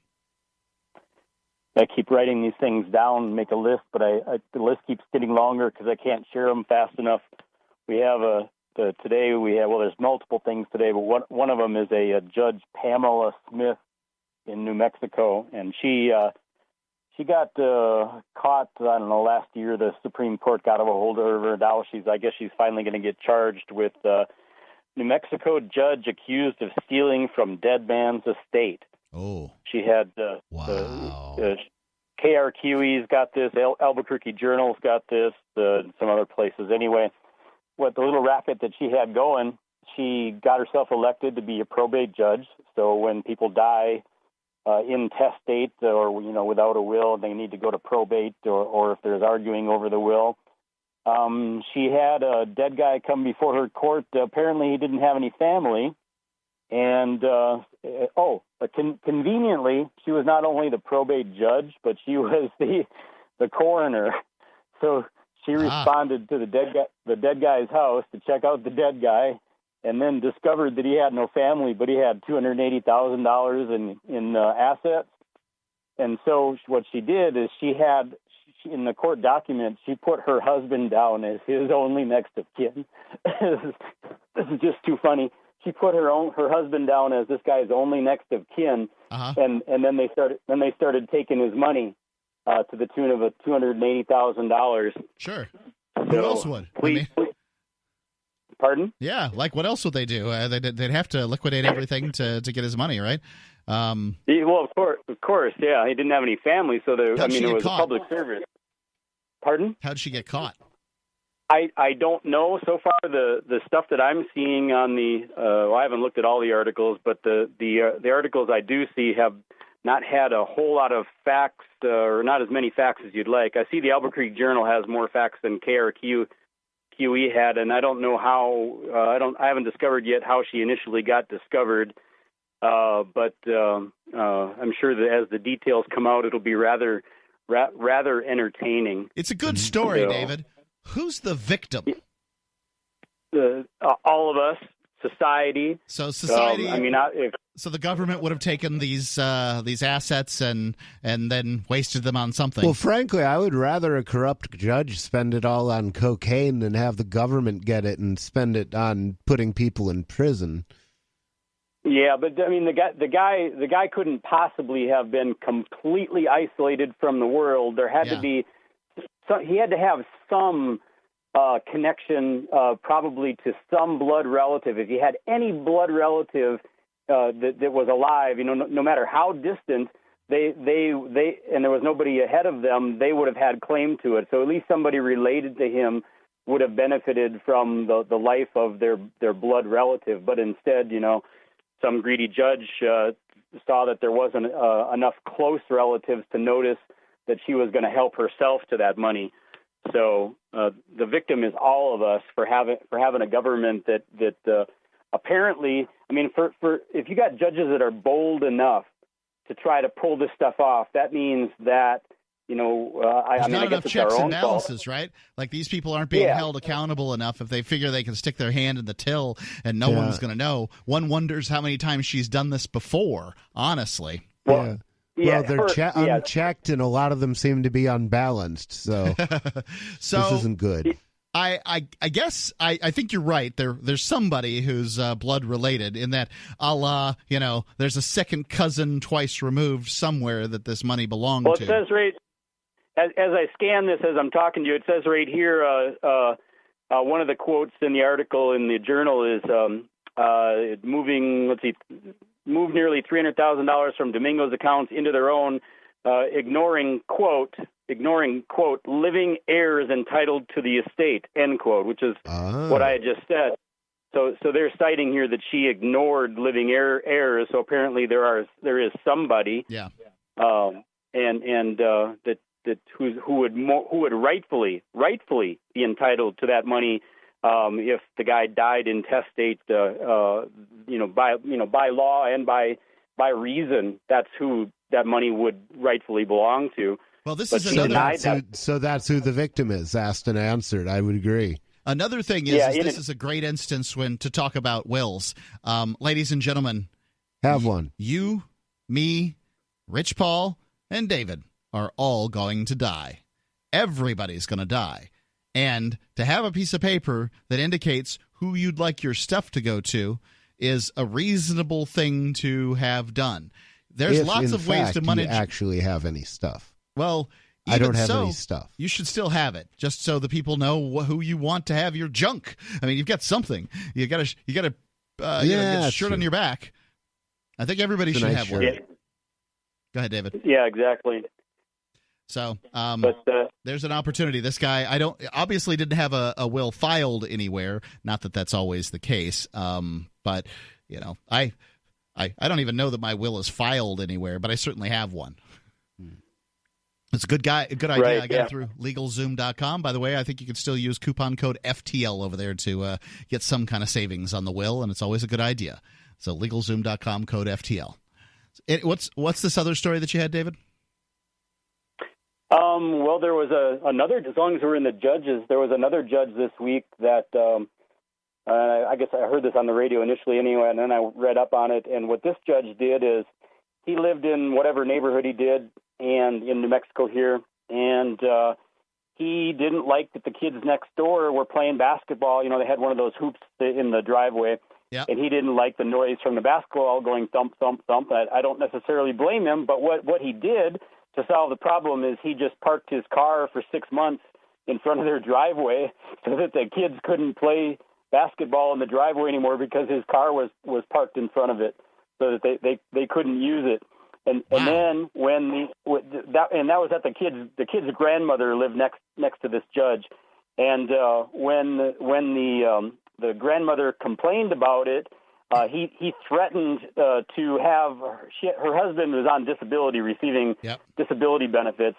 He threatened to have his disability benefits I forget the term he used, but ended, cut off. Yeah, so that's a civil rights violation right there. When you're a public official and you retaliate against somebody for something that they are lawfully doing, that's retaliation, and the courts have ruled that as a civil rights violation. So that's another wonderful judge here in the state of New Mexico. What is that, oppression under color of law or something? I don't know. I don't know for sure. All I know is I know that it qualifies as retaliation, and I know that the courts have ruled that retaliation in that kind of manner is a violation of another's civil rights. And so, here you have just. What you have here is a situation where somebody is attempting to abuse power that they don't even have, right? Once somebody gets power, and this is science, ladies and gentlemen, this isn't something that I'm just saying on the radio as rhetoric or anything, that once people get power, the chances of them not being corrupted become slimmer as the power becomes greater. And so pretty much everybody who's in power is power attracts the corrupt, right? Like, where are the corrupt going to go? They want to go where the power is. Secondly, if it by chance you get somebody who is uncorrupted in power, the chances are that they will be corrupted by the power itself. So now you have the situation where a vanishingly few people weren't corrupted in the beginning, didn't get corrupted by the power, and they're all fighting in a system, assuming that they still want to fight. They're all fighting in a system against all these corrupt people. It's not possible. I mean, this is a system. Thank you for the call, David. Appreciate it. Frank Herbert wrote that power attracts pathological personalities. Yeah, and then what's the other one? Power corrupts? Power corrupts, and absolute power corrupts absolutely. That's Lord Acton. Yep, and you should absolutely go to freetalklive.com. Don't forget twitch.freetalklive.com and open up a window for us. All right, it's another edition of the Edgington Post Show. I am Mark Edge here for Free Talk Live. I've got with me Valerie Durham. Valerie, are you there? I'm here. Thanks so much, Mark, for having me on the show. You are welcome, certainly. You and I go way back. You have always let me into Freedom Fest for free to do my little interviews, and I want to thank you. Of course. It's always a delight to have you there, see you on Media Row, pulling people in and getting those great interviews that you do. Your event has more of the interviews that I look for the Edgington Post than any other place has ever had them. I've never been to CPAC. I see guys like Peter Schiff, Matt Kibbe. I've seen Donald Trump. I've seen Glenn Beck, John Mackey, who's the guy from Whole Foods. Those are just some of the names. Judge Napolitano. I even saw my wife's favorite interview I did was T. Colin Campbell, the guy who wrote the... Oh, my goodness. Yeah, that was a couple years ago now. But, yeah, that's great that she's a fan. Yep. He wrote the China Study, which is a dietary study thing that'll show you how to live longer or something. Live longer, live more miserably, I think is really the philosophy. You can't eat anything you want to eat. Right. Basically, it's in that particular diet, it's more or less vegetation and like salmon irregularly. Right. Which I like salmon. It's good.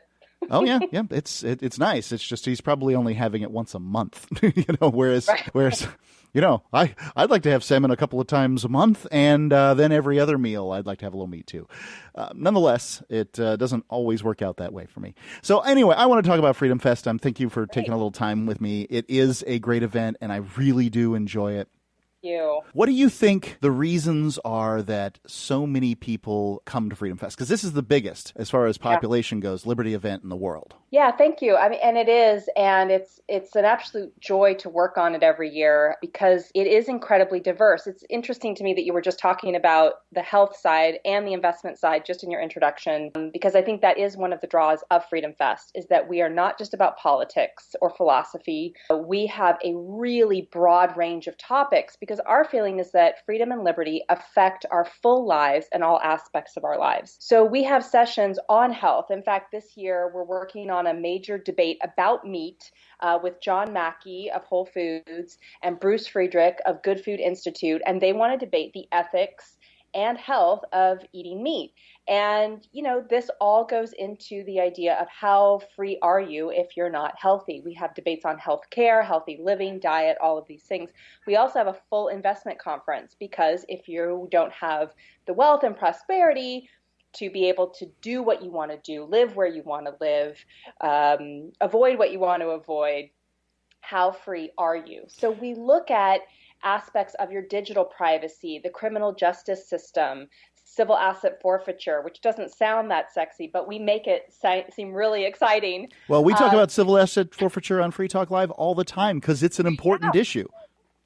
It's a really important issue. I'm just saying it doesn't sound civil asset forfeiture. Let's say really great voice, I guess.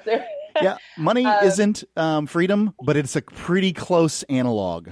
I mean, it's right there as far as what freedom is to people, and in many cases, there's some great investments going. There's certainly lots of investment opportunities at Freedom Fest, and some great ones are to be found by people. That's right. So in addition to our track of sessions where, Mark Skousen, who's the founder of Freedom Fest, is also an award-winning investment advisor, Austrian economist. So he knows that. We had him on Free Talk Live 2 weeks ago. It was so awesome. I mean, good. I'm allowed to be a fan of certain folks in the sphere, and I'm a fan of Mark Skousen. Oh, thank you. Yeah, he really was the one who created the vision for Freedom Fest. So in addition to it being really broad, so we can talk about the arts and science and technology and education and all the other things that I've mentioned, we also really eschew political labels.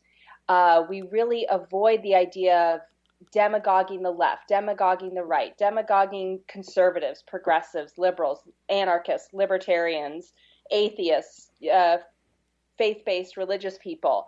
And we all come together with free and open minds and really discuss the issues. So we have a lot of debates, we have a lot of panels, and what's awesome is that when you come into a session on a particular topic, you're going to hear expert opinion dynamically offered, but in a way that you're going to get a lot of information and be able to make up your own mind. And I think that really stimulates our particular audience, and it's one of the things that brings people there, because you're not going to be preached to, you're going to hear new things, and you're going to learn something new that you're going to take forward in your life and be excited about. And it's going to be useful to you. So, tell me about the deals you guys have going on there. I know that we at this point you can use coupon code FTLEB and save some on your ticket price. But there's special deals for students and military and stuff like that. That's right. We do have deals for students, professors, graduate students, young professionals. And actually, our early bird period has ended. It just ended last Friday on the 29th, so you missed that by a week. But we do have FTL 50 for $50 off our regular rate. So we still want our Free Talk Live people to be able to make it to Freedom Fest and enjoy all of that. So anytime you feel like you can sign up with us, just go to freedomfest.com/FTL and you can sign up with that code FTL50 and get $50 off the registration rate right now. It's a good deal. Absolutely. Tell me of some of the big names that are going to be there. So we are super excited. For the first time ever, Penn Jillette of Penn and Teller fame, the magician, famous atheist, anarchist, libertarian, great spokesperson, is going to be on the Freedom Fest stage. He does not do a lot of conferences. That's not his thing. It's not common to see him running the halls of different big conferences like this, but he has agreed to come to Freedom Fest. He's going to do a speech about the magic of liberty, do an interview with Mark Skousen, which Mark always gets just. Last time he did an interview with William Shatner, he ended up literally in a wrestling match with 80-year-old William Shatner on the main stage, and Shatner beat him. Well, not that Mark is all that much younger, but still, it was hilarious. So you never know what Mark is going to do when he gets on the stage with somebody like Penn Jillette. And then we have a full Q&A with the audience, so you can ask him questions. We also have Kevin O'Leary of Shark Tank coming, Mr. Wonderful. There's another Shark Tank guy there, too. Yes, Kevin Harrington, who was on the first season of Shark Tank and then kind of moved on to some other things he wanted to do. He comes every year because we have this great feature at Freedom Fest called Pitch Tank, which is a version of Shark Tank. Yeah, version of Shark Tank, yeah. Yeah, and so people, business entrepreneurs and innovators come, they share their business and product. Our audience can go in and see all of those great products, vote on them, and then they are up on the main stage, the 4 or 5 finalists kind of for a final pitch in front of celebrity judges. So that's really fun. As you mentioned, John Mackey is coming, and we have a lot. Stephen Moore, who's the chief economist for the New York Fed Foundation, and he was formerly with the New York Times, and now he's being nominated for the Fed. So he's going to be talking with us. We just get a ton of really interesting people, and we're still in the building phase. Like, we're still bringing people in, but those are some of our headliners so far. I saw Stephen Moore debate Paul Krugman on the stage there at Freedom Fest, and talk about classic. It was just so great. Now, obviously, to me, Stephen Moore won, but there are probably people in the room that believe that Krugman won.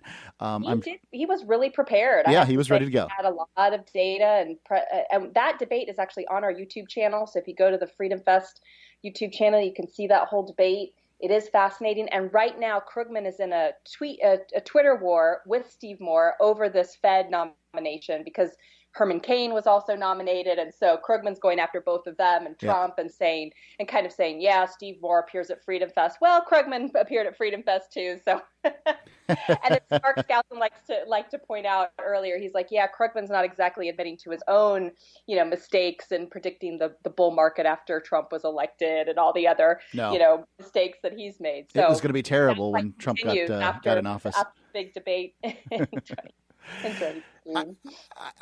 The events that they have at you guys have at Freedom Fest are just so awesome, and I want people to experience it. If they go to freedomfest.com/FTL, that's freedomfest.com/FTL, you can buy tickets there, and I certainly hope that you do, because you can come out and hang out with me.